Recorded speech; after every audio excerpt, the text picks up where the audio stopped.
வானொலியில் நீங்கள் கேட்டு மகிழ்ந்த தென்கட்சிக்கோ சுவாமிநாதன் அவர்களின் இந்த ஒரு தகவல் கதை தொகுப்பினை கேட்கலாம்.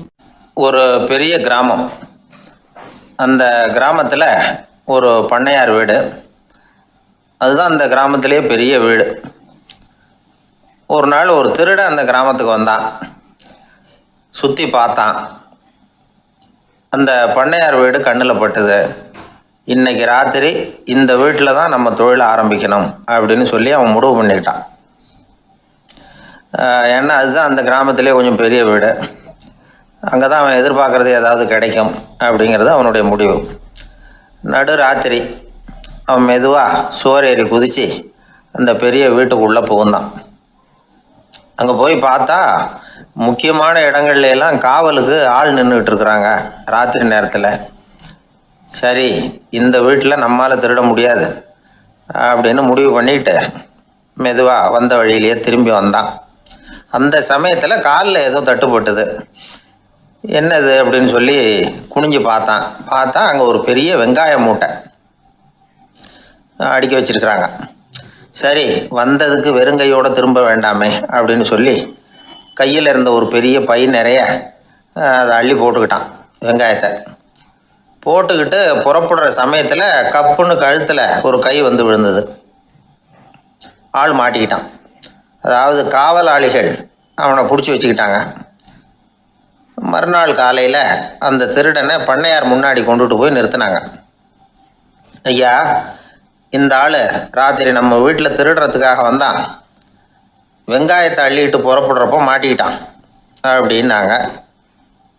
அவர் பார்த்தார். என்னப்பா இவங்க சொல்கிறது உண்மைதானான்னு கேட்டார். ஆமான்னு ஒத்துக்கிட்டான் அந்த ஆள். பண்ணையார் அதுக்கப்புறம் கொஞ்சம் யோசனை பண்ணார். அப்புறமா தீர்ப்பு வழங்கினார். இதை பார்ப்பா, நீ இங்கே திருட வந்தது குற்றம்.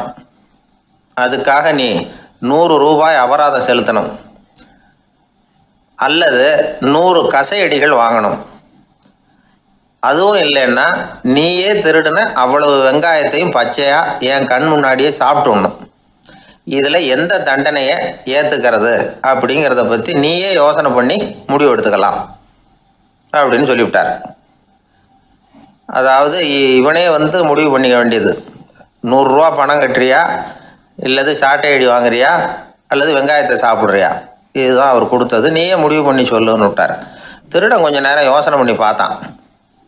அவனுக்கு இருக்கிறதுலே ரொம்ப சுலபமாக தெரிஞ்சது இந்த வெங்காயத்தையே சாப்பிட்டுட்றேன்ட்டான். ஐயா, நான் இந்த வெங்காயத்தையே சாப்பிட்டுட்றேன், அதுதான் எனக்கு கொஞ்சம் சுலபமாக தெரியுதுன்னா சரின்னு விட்டார் பண்ணையார். அப்படியே எல்லாத்தையும் கொண்டு வந்து கொட்டினாங்க. ஒவ்வொன்றா எடுத்து சாப்பிட ஆரம்பித்தான். கொஞ்ச நேரம் சுவாரஸ்யமாக சாப்பிட்டான். அதுக்கப்புறம் வாய் எரிய ஆரம்பிச்சுட்டுது. கண்ணு ரெண்டும் செவந்து போச்சு. கண்ணில் இருந்து தார தாரையாக கண்ணீர் வழிய ஆரம்பிச்சுட்டுது. ஒரே எரிச்சல். அவனால் தாக்கு பிடிக்க முடியல. வெங்காயம் பாதி கூட தீரல. பார்த்தான், சரி இது நமக்கு சரிப்பட்டு வராது அப்படின்னு முடிவு பண்ணிட்டான். ஐயா, என்னை மன்னிச்சுக்கோங்க, இது என்னால் முடியாது போல இருக்கு, பேசாமல் எனக்கு 100 சாட்டை அடியே கொடுத்துருங்க அப்படின்னா. அவரும் சரின்னார். சாட்டை அடி விழ ஆரம்பிச்சிது. அதுவும் ஆரம்பத்தில் ஒரு மாதிரியாக இருந்தது. ஒரு 60 அடிகள் விழுற வரைக்கும் தாங்கினான். அதுக்கு மேலே அவனால் முடியல, தாக்கு பிடிக்க முடியல. ஐயா, என்னை மன்னிச்சுக்கோங்க அப்படின்னு மறுபடியும் பண்ணையார் காலில் விழுந்தான். ஐயா, இதுவும் எனக்கு சரிப்பட்டு வராது போல இருக்கு, பேசாமல் 100 ரூபா அபராதமே கட்டிவிட்றேன் அப்படின்னா. அதே மாதிரி பணத்தை எடுத்து கொடுத்துட்டு அவன் பாட்டுக்கு போனான். இப்படி ஒரு கதை உண்டு. இந்த கதையை உலக புகழ்பெற்ற மனோதத்துவ மேதை எம் ஸ்காட் பெக் ஒரு உதாரணமாக எடுத்து சொல்கிறார். எதுக்காக அவர் எடுத்து சொல்கிறாருன்னா, இந்த முடிவெடுக்கும் திறன் அப்படிங்கிறத விளக்கறதுக்காக. வாழ்க்கையில் முடிவெடுக்கிற திறன் நம்ம ஒவ்வொருத்தருக்கும் ரொம்ப அவசியம். எந்த சந்தர்ப்பத்தில் எப்படி முடிவெடுக்கிறோம் அப்படிங்கிறத வச்சு தான் நம்ம வாழ்க்கை அமையும். எவ்வளவு தான் பணம் இருந்தாலும் சரி, எவ்வளவு தான் படிச்சிருந்தாலும் சரி, இந்த முடிவெடுக்கிற திறன் சரியா இல்லைன்னா வாழ்க்கையில் பல சறுக்கல்களை சந்திக்க வேண்டியிருக்கும். நாம் முடிவுகள் எடுத்தால் அந்த முடிவுகளால் ஏற்படக்கூடிய விளைவுகளுக்கு நாம் பொறுப்பு ஏற்க வேண்டி இருக்குமே அப்படிங்கிற பயத்தினால முடிவெடுக்கிற அதிகாரத்தை பல சமயங்களில் நாம் மற்றவங்களுக்கு தாரவாத்து கொடுத்துட்றோம். நாமே முடிவெடுக்கக்கூடிய திறமையை வளர்த்துக்கிறது தான் ரொம்ப முக்கியம். ஒருத்தர் சொன்னார், சார், சின்ன சின்ன பிரச்சனைகள்ல எல்லாம் எங்கள் வீட்டில் என் மனைவி முடிவு எடுக்க விட்டுருவேன், பெரிய பிரச்சனைகள்ல எல்லாம் நான் தான் முடிவு எடுப்பேன் அப்படின்னார். பரவாயில்லையே அப்படின்னு சொல்லி சின்ன சின்ன பிரச்சனைகள்னா எதுங்க அப்படின்னு கேட்டேன்.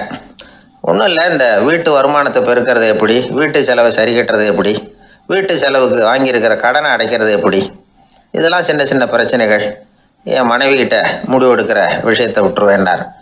பெரிய பிரச்சனை தான் நான் எடுத்துக்குவேன்னார். அப்படின்னா பெரிய பிரச்சனைன்னா எது சார் அப்படின்னு கேட்டேன்.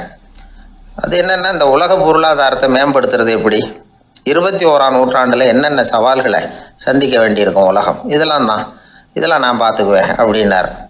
பாருங்க, இது பிரச்சனைகள்லேருந்து தப்பிக்கிற வழி.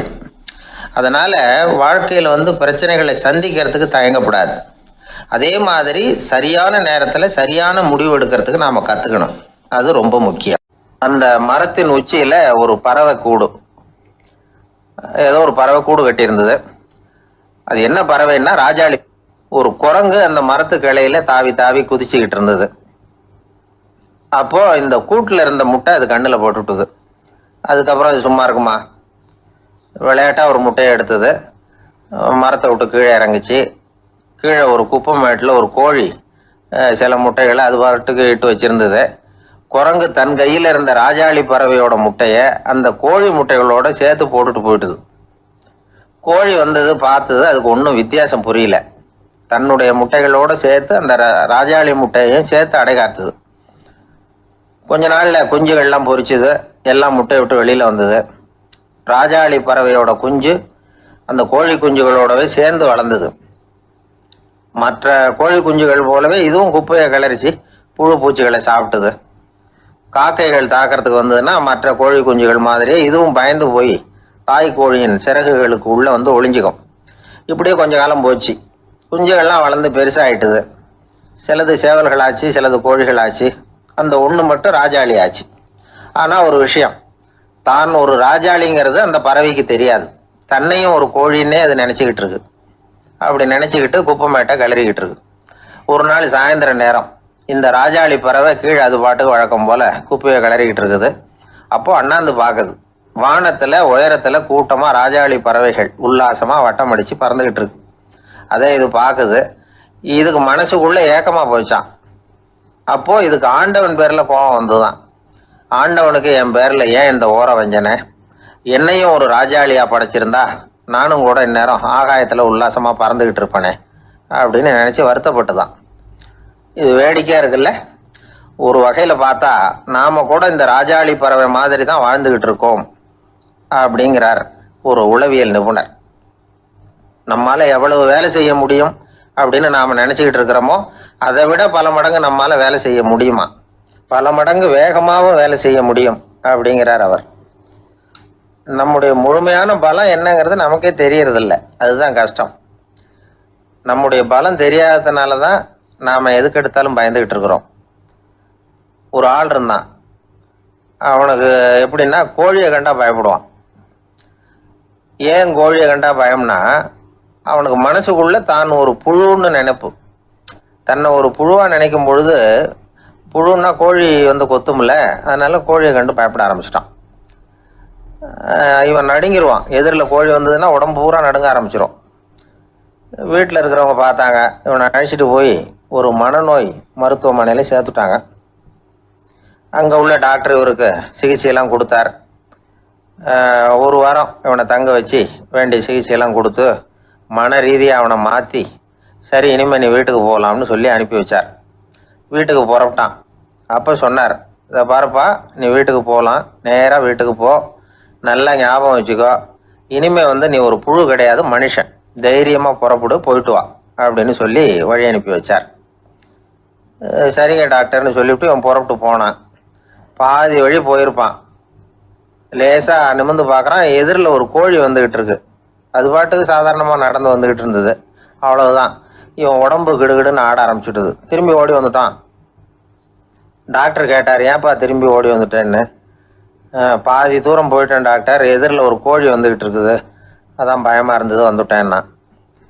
டாக்டருக்கு ஒரு மாதிரி ஆகிடுது. அவர் சொன்னார், இதை பாருப்பா, நான் தான் சொன்னேனே, நீ ஒரு புழு இல்லை, மனுஷன். இனிமேல் நீ புழு கிடையாது, நீ ஒரு மனுஷன். நீ ஒரு புழு இல்லைங்கிறது இன்னமும் உனக்கு புரியலையா அப்படின்னார் டாக்டர். நான் புழு இல்லைங்கிறது எனக்கு தெரிஞ்சுட்டுது டாக்டர், இது அந்த கோழிக்கு தெரியுமான்னு தெரியலையே அப்படின்னா. இவெல்லாம் எந்த காலத்தில் மாறுறது? அதனால் வாழ்க்கையில் வெற்றி பெறணும் அப்படின்னு நினைக்கிறவங்க யாராக இருந்தாலும் தன்னுடைய பலம் என்ன அப்படிங்கிறத முதல்ல புரிஞ்சுக்கணும். தன்னுடைய சக்தியை புரிஞ்சுக்கிட்டவன் வெற்றி பெறுவது நிச்சயம். எது ரொம்பவும் கஷ்டமான காரியம் அப்படின்னு கேட்டார் ஒருத்தர். ஒருத்தருக்கு ஒருத்தர் சண்டை போடாமல் இருக்கிறது தான் ரொம்ப கஷ்டமான காரியம் அப்படின்னு தோணுது. ஒரு நாட்டுக்கும் இன்னொரு நாட்டுக்கும் சண்டை, நாட்டுக்குள்ளேயே ஒரு குரூப்புக்கும் இன்னொரு குரூப்புக்கும் சண்டை. ஏன் சண்டை போட்டுக்கிறீங்கன்னு கேட்டு பாருங்கள். நாங்கள் சமாதானத்துக்காக தான் சண்டை போட்டுக்கிறோம் அப்படிம்பாங்க. வாழறதுக்காக பிறந்த மனுஷன் லட்சியத்துக்காக உயிரை விட தயார் அப்படின்னு சொல்லிகிட்டு இருப்பான். அப்படி உயிரை விடுறவங்கள நாமளும் பாராட்டுவோம். ஆனால் ஒன்றும் இல்லாத விஷயங்களுக்கெல்லாம் சண்டை போடுறவங்களெல்லாம் அப்படிப்பட்டவங்களையும் சரி உயிரை விடுறவங்களையும் சரி என்னென்னு சொல்கிறது? யுத்தங்களாலேயும் சண்டைகளாலேயும் நாம் அடையிறது என்னங்கிறது ஒரு பக்கம் இருக்கட்டும், இழக்கிறது என்ன தெரியுமா? ஏராளமான உயிர்கள்.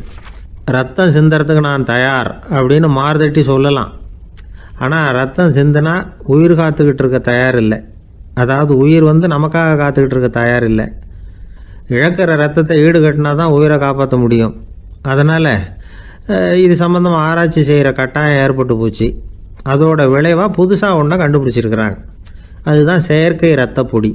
இப்போ இந்த திடீர் சாம்பார் பொடி, திடீர் ரசப்பொடி, திடீர் காப்பி பொடி இப்படிலாம் சொல்கிறோம்ல, அது மாதிரி இது திடீர் ரத்த பொடி.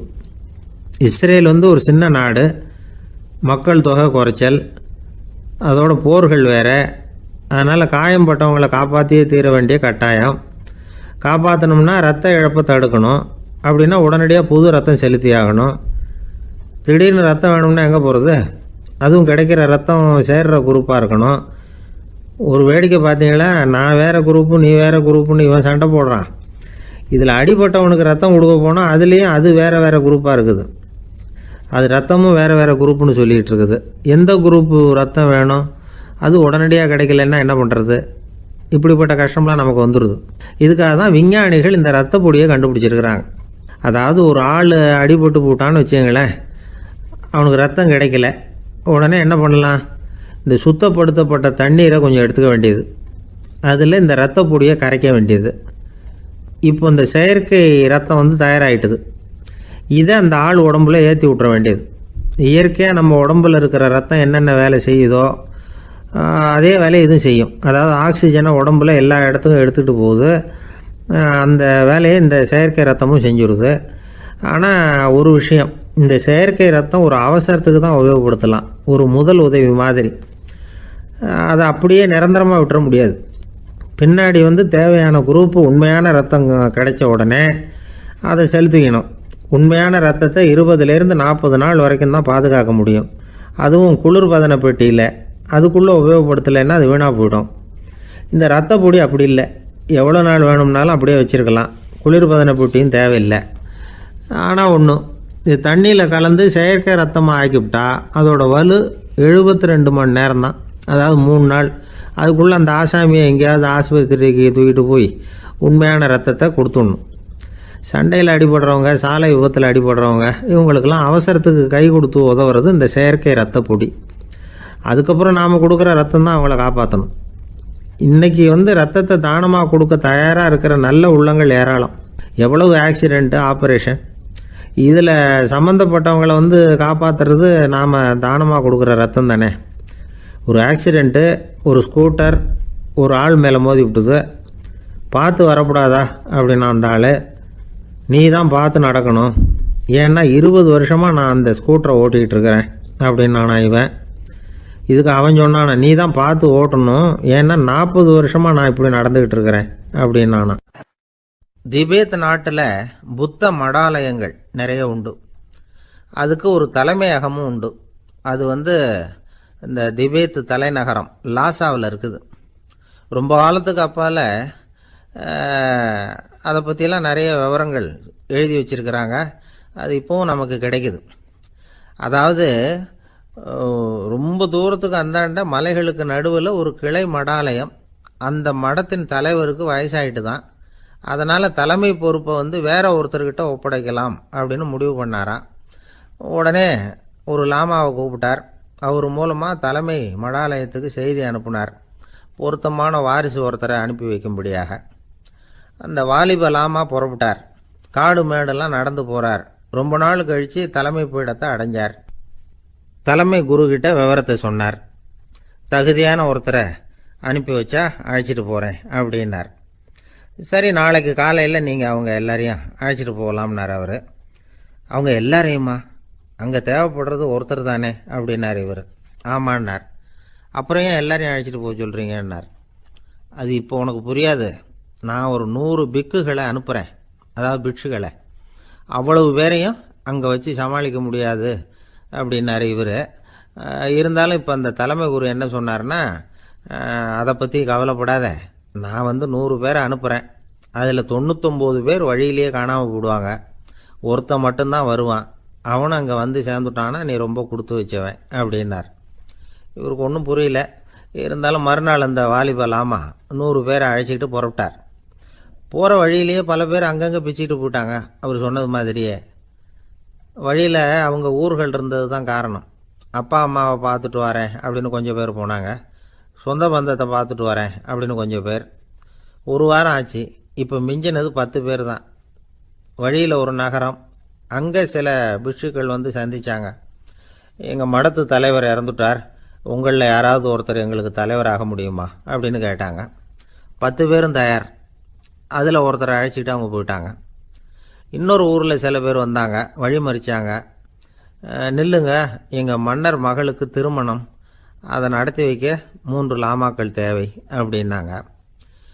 இப்படி கொஞ்சம் கொஞ்சமாக எல்லாரும் காலி. கடைசியில் 2 பேரும் மிஞ்சினாங்க. அங்கே ஒரு இளம்பெண் எதிரில் வந்தா. எங்கள் அப்பா வேட்டைக்கு போயிருக்கிறாரு, இன்னும் திரும்பி வரல. வீட்டில் வேறு யாரும் இல்லை, தனியாக இருக்க பயமாக இருக்குது, யாராவது ஒருத்தர் எனக்கு துணையாக இருக்கணும் அப்படின்னு கேட்டுக்கிட்டா. எங்கள் 2 பேரில் நீயே ஒருத்தரை தேர்ந்தெடுத்துக்கோ, இல்லைன்னா எங்களுக்குள்ளே சண்டை வந்துடும் அப்படின்னாங்க. இப்போ மிஞ்சினவர் ஒருத்தர். அவருக்கும் ஒரு சோதனை வந்தது. ஒரு தர்க்கவாதி எதிரில் வந்தான். உன்னோட வாதம் பண்ணணும்னா. இவனோட வாதம் பண்ணுறேன், அது முடிய ரொம்ப காலம் ஆகலாம். தர்க்கத்தில் நான் ஜெயிச்சா அங்கே வரேன், இல்லைன்னா இவருடைய சீடனை ஆயிடுவேன் அப்படின்னார் அவர். கடைசியாக அழைக்க வந்த வாலிபலாமா மட்டும் வெறுங்கையோடு திரும்பி போனார். அங்கே இருந்த வயசான மடாதிபதி கேட்டார், எத்தனை பேர் அங்கேருந்து புறப்பட்டீங்கன்னார். என்னையும் சேர்த்து 101ன்னார் அவர். நல்லது, நீயாவது திரும்பி வந்தியே, அதுதான் எனக்கு போதும். ஏன்னா நீ தான் எனக்கு உண்மையான வாரிசு. அந்த 100 பேரில் யாரும் வரமாட்டாங்க அப்படின்னார் அவர். ஏன்னா அவருக்கு தெரியும் இவர் ஒருத்தர் தான் திரும்பி வருவாருங்கிறது. திபேத்தில் ஒரு பழங்கால பழமொழி உண்டாம், 100 பேர் செல்லலாம், எப்பொழுதாவது ஒருவன் அபூர்வமாக அடைய வேண்டிய இடத்தை அடைவான். இதுதான் அந்த பழமொழி. ஒரு உன்னதமான இலக்கை அடையணும்னா அது அவ்வளவு சுலபமான காரியம் இல்லை. இந்த காலத்து மடாலயம் ஒன்று, அதில் ஒரு தலைவர், அவருக்கு வயசாயிட்டுது, தனக்கு ஒரு வாரிசை நியமிக்கணும் அப்படின்னு ஆசைப்பட்டார். ரொம்ப கஷ்டப்பட்டு ஒருத்தரை பிடிச்சார். தனக்கு வாரிசாக நியமிச்சுட்டு அவர் சமாதி ஆகிட்டார். புதுசாக பொறுப்பேற்றுக்கிட்டவர் அப்படியே உட்காந்துருந்தார். அவரை தேடிட்டு பத்திரிகை நிருபர்கள்லாம் வந்தாங்க, கேட்டாங்க. அவர் உங்கள் பொறுப்பில் வந்து அவர் பெரியவர் விட்டுட்டு போன இது எவ்வளவு சுமாராக தேரும், எவ்வளவு விட்டுட்டு போனார் அப்படின்னு கேட்டிருக்கிறாங்க. அது என்ன ஒரு 50 லட்சம் இருக்கும் அப்படின்னாராம். அவ்வளவும் பணமா அப்படின்னு கேட்டிருக்காங்க. இல்லைங்க, கடன் அப்படின்னாராம் இவர். காலை நேரம், கடற்கரை ஓரம், காலை வீசிக்கிட்டு கையை வீசிக்கிட்டு ஏதோ சண்டைக்கு போகிற சிப்பாய் மாதிரி எல்லாரும் நடந்து போயிட்டுருக்கிறாங்க. நடைப்பயிற்சி. அதில் நமக்கு தெரிஞ்ச ஒருத்தர் எதிரில் வந்தார் ரொம்ப வேகமாக. என்ன சார் வாக்கிங்க அப்படின்னு கேட்டோம். அவரால் ஆமாம்னு பதில் சொல்ல முடியல, அவ்வளவு கஷ்டம். மூச்சு விடுறதுக்கே வாயை திறந்து மூடிட்டு இருக்கிறார். எங்கே பேசுறது? கொஞ்சம் நின்று நிதானித்து மூச்சு விட்டுட்டு அதுக்கப்புறம் சொன்னார் ஆமாம் அப்படின்னு. என்ன சார் இவ்வளவு வேகம்னோ? உங்கள் பேச்சை கேட்டுவிட்டு தான் சார் நடக்க ஆரம்பித்தோம். நீங்கள் தான் அடிக்கடி சொல்லிகிட்டு இருந்தீங்க நடக்கிறது நல்லதுன்னு. அன்னையிலேருந்து ஆரம்பிச்சுட்டேன், ஆனால் ரொம்ப கஷ்டமாக இருக்குது சார். இப்போ பாருங்கள், உங்கள்கிட்ட சுலபமாக பேசக்கூட முடியல, மூச்சு வாங்குது, உடம்பு கூட வலிக்கிறது மாதிரி இருக்குது அப்படின்னு அவர் பாட்டுக்கு பேச ஆரம்பிச்சிட்டார். உங்களை யார் சார் இவ்வளவு வேகமாக நடக்க சொன்னது? வேகத்தை குறைங்க, மெதுவாக நடங்க அப்படின்னோம். நீங்கள் நடக்கிறதுனால என்னென்ன சௌகரியம்னு அன்னைக்கு சொன்னீங்களே தவிர சௌகரியமாக நடக்கிறது எப்படின்னு சொல்லலையே அப்படின்னார் அவர். இன்னமும் லேசாக மூச்சு வாங்கிக்கிட்டே சொன்னால் கூட இவர் சொல்கிறதுலேயும் ஒரு நியாயம் இருக்குது. அதனால் இந்த நடைப்பயிற்சி பண்ணுறவங்க கவனிக்க வேண்டிய சில முக்கியமான குறிப்புகள் இருக்குது. அது என்னென்னங்கிறத அவங்க தெரிஞ்சுக்கணும். அது தெரிஞ்சு வச்சுக்கிறது நல்லது. இதெல்லாம் மருத்துவ நிபுணர்கள் சொல்கிற குறிப்புகள். அவங்க என்ன சொல்கிறாங்க தெரியுமா? உங்கள் வயசு 40க்கு மேலேயா? உங்கள் எடை இருக்க வேண்டியதை விட 10 கிலோ அதிகமாக இருக்குதா? நீங்கள் புகை பிடிக்கிறவரா? இதய நோய், இரத்த நாள நோய், உயர் இரத்த அழுத்தம் இப்படி ஏதாவது உங்களுக்கு உண்டா? அப்படின்னா நீங்கள் உங்கள் இஷ்டத்துக்கு வரிஞ்சு கட்டிக்கிட்டு நடைப்பயிற்சி பண்ண ஆரம்பிச்சிடாதீங்க. முதல்ல ஒரு மருத்துவ பரிசோதனை பண்ணிக்கோங்க, அதுதான் நல்லது அப்படின்னு அவங்க சொல்கிறாங்க. நடக்கிறப்போ, உடற்பயிற்சி செய்கிறப்போ மார்பு பகுதியில் அல்லது வேறு எங்கேயாவது தொடர்ந்து வலி இருந்ததுன்னா பயிற்சியை நிறுத்தி விட்டு டாக்டரை போய் பார்க்கணும். நடைப்பயிற்சி பண்ணுறப்போ உங்கள் சக்திக்கு தகுந்த மாதிரி மெதுவாக அதிக கஷ்டம் இல்லாமல் முன்னேறலாம். அங்கே என்ன போட்டியாக வைக்கிறாங்க? முந்திக்கிட்டு போய் என்ன பண்ண போகிறோம்? பரிசாக வாங்க போகிறோம். அதனால் நிதானம் அவசியம் அப்படிங்கிறது அவங்க ஆலோசனை. தொந்தரவு கொடுக்காத ஷூ, ட்ரெஸ்ஸு இதுகளை உபயோகப்படுத்துங்க. பாதத்தில் ஆடு தசை இருக்குல்ல, அங்கே ஏதாவது பிரச்சனை இருந்ததுன்னா டாக்டரை பாருங்கள். அந்த பாதத்தில் வலி வரும் அந்த இடத்துல. வெயில் காலமாக இருந்தால் தலைக்கு தொப்பி வச்சுக்கோங்க. பனியில் நடந்தாலும் அப்படி தான். தலையை பத்திரமா பார்த்துக்குங்க. நம்மக்கிட்ட ஏதோ கொஞ்சம் உருப்படியாக தெரியறது அதுதானே. உடற்பயிற்சிக்கு முன்னாடி பின்னாடி பயிற்சி செய்கிறப்போ நிறைய தண்ணி குடிக்கலாமா. முதல் 1 மாதத்துக்கு கொஞ்சம் தளர்த்தியாக சாவகாசமாக நடக்கலாம். மணிக்கு 3 அல்லது 4 கிலோமீட்டர் வேகம்னு வச்சுங்களேன். அதுக்கப்புறம் வேகத்தை அதிகப்படுத்தலாம். மணிக்கு 6 அல்லது 8 கிலோமீட்டர் அளவுக்கு நடக்கலாம். நல்லா கையை வீசிக்கிட்டு நடக்கணும். மூச்சு விடுற எண்ணிக்கை அதிகரிக்கணும். இது மாதிரி ஒரு 30 நிமிஷம் நடக்கலாம். தனியாக நடந்து போகிறதுக்கு உங்களுக்கு என்னமோ மாதிரி இருக்குதா? கூட யாரையாவது சேர்த்துக்குங்க. ஒரு குரூப்பாக சேர்ந்து போகலாம். நடக்கிறதுங்கிறத ஒரு சந்தோஷமான சமாச்சாரமாக ஆக்கிக்கணும். தினம் இப்படி நடக்க வேண்டி இருக்குதே அப்படின்னு புலம்பிக்கிட்டே போகக்கூடாது. சில பேர் நடக்கிறப்போ கடந்த காலத்தை அசை போட்டுக்கிட்டே போவாங்க. சில பேர் வருங்காலத்தை அசை போட்டுக்கிட்டே போவாங்க. சில பேர் முக்கியமான திட்டம்லாம் இப்படி நடக்கிறப்ப தான் தீர்மானம் பண்ணுவாங்க. நடக்கிறதுனால மன இறுக்கம் குறையுது, பரபரப்பு குறையுது, மன ஆற்றல் பெருகுது, தன்னம்பிக்கை வளருது, முதுமை தள்ளி போகுது, செயல்திறன் அதிகரிக்குது. இதை தவிர உடம்புக்கும் பல விதமான சௌகரியங்கள் ஏற்படுது. அதனால் இது வரைக்கும் நடக்க ஆரம்பிக்காதவங்க இனிமே இந்த குறிப்புகளை கவனத்தில் வச்சுக்கிட்டு நடக்க ஆரம்பிச்சுடலாம். சார்லஸ் லேம்ப் அப்படின்னு ஆங்கில இலக்கிய மேதை ஒருத்தர், அவர் ஒரு தரம் உடம்பு சரியில்லைன்னு டாக்டர்கிட்ட போனாராம். டாக்டர் அவரை பார்த்துட்டு, நீங்கள் தினமும் காலையில் வெறும் வயத்தில் நடக்கணும் அப்படின்னாராம். வெறும் வயத்தில் நடக்கிறதுக்கு நான் தயார், ஆனால் வயிறு கிடைக்கணுமே சார். யார் வயத்து மேலே நடக்கிறது டாக்டர் அப்படின்னு கேட்டாராம் இவர். வயிறு பசிக்குதேங்கிறது சிலரோட கவலை, வயிறு பசிக்க மாட்டேங்குதே அப்படிங்கிறது சில பேரோட கவலை. 2 விதமான கவலைக்கும் வயிறு தான் காரணமாக இருக்குது. வயிறு பசிச்சதுன்னா அது இயற்கை, வயிறு பசிக்கலைன்னா அது வியாதி. ஆனால் பசியையும் நாம் பசிப்பிணி அப்படின்னு தான் சொல்லுவோம். என்ன காரணம்? வியாதியை போக்க வேண்டியது எவ்வளவு முக்கியமோ அதை விட முக்கியம் பசியை போக்க வேண்டியது.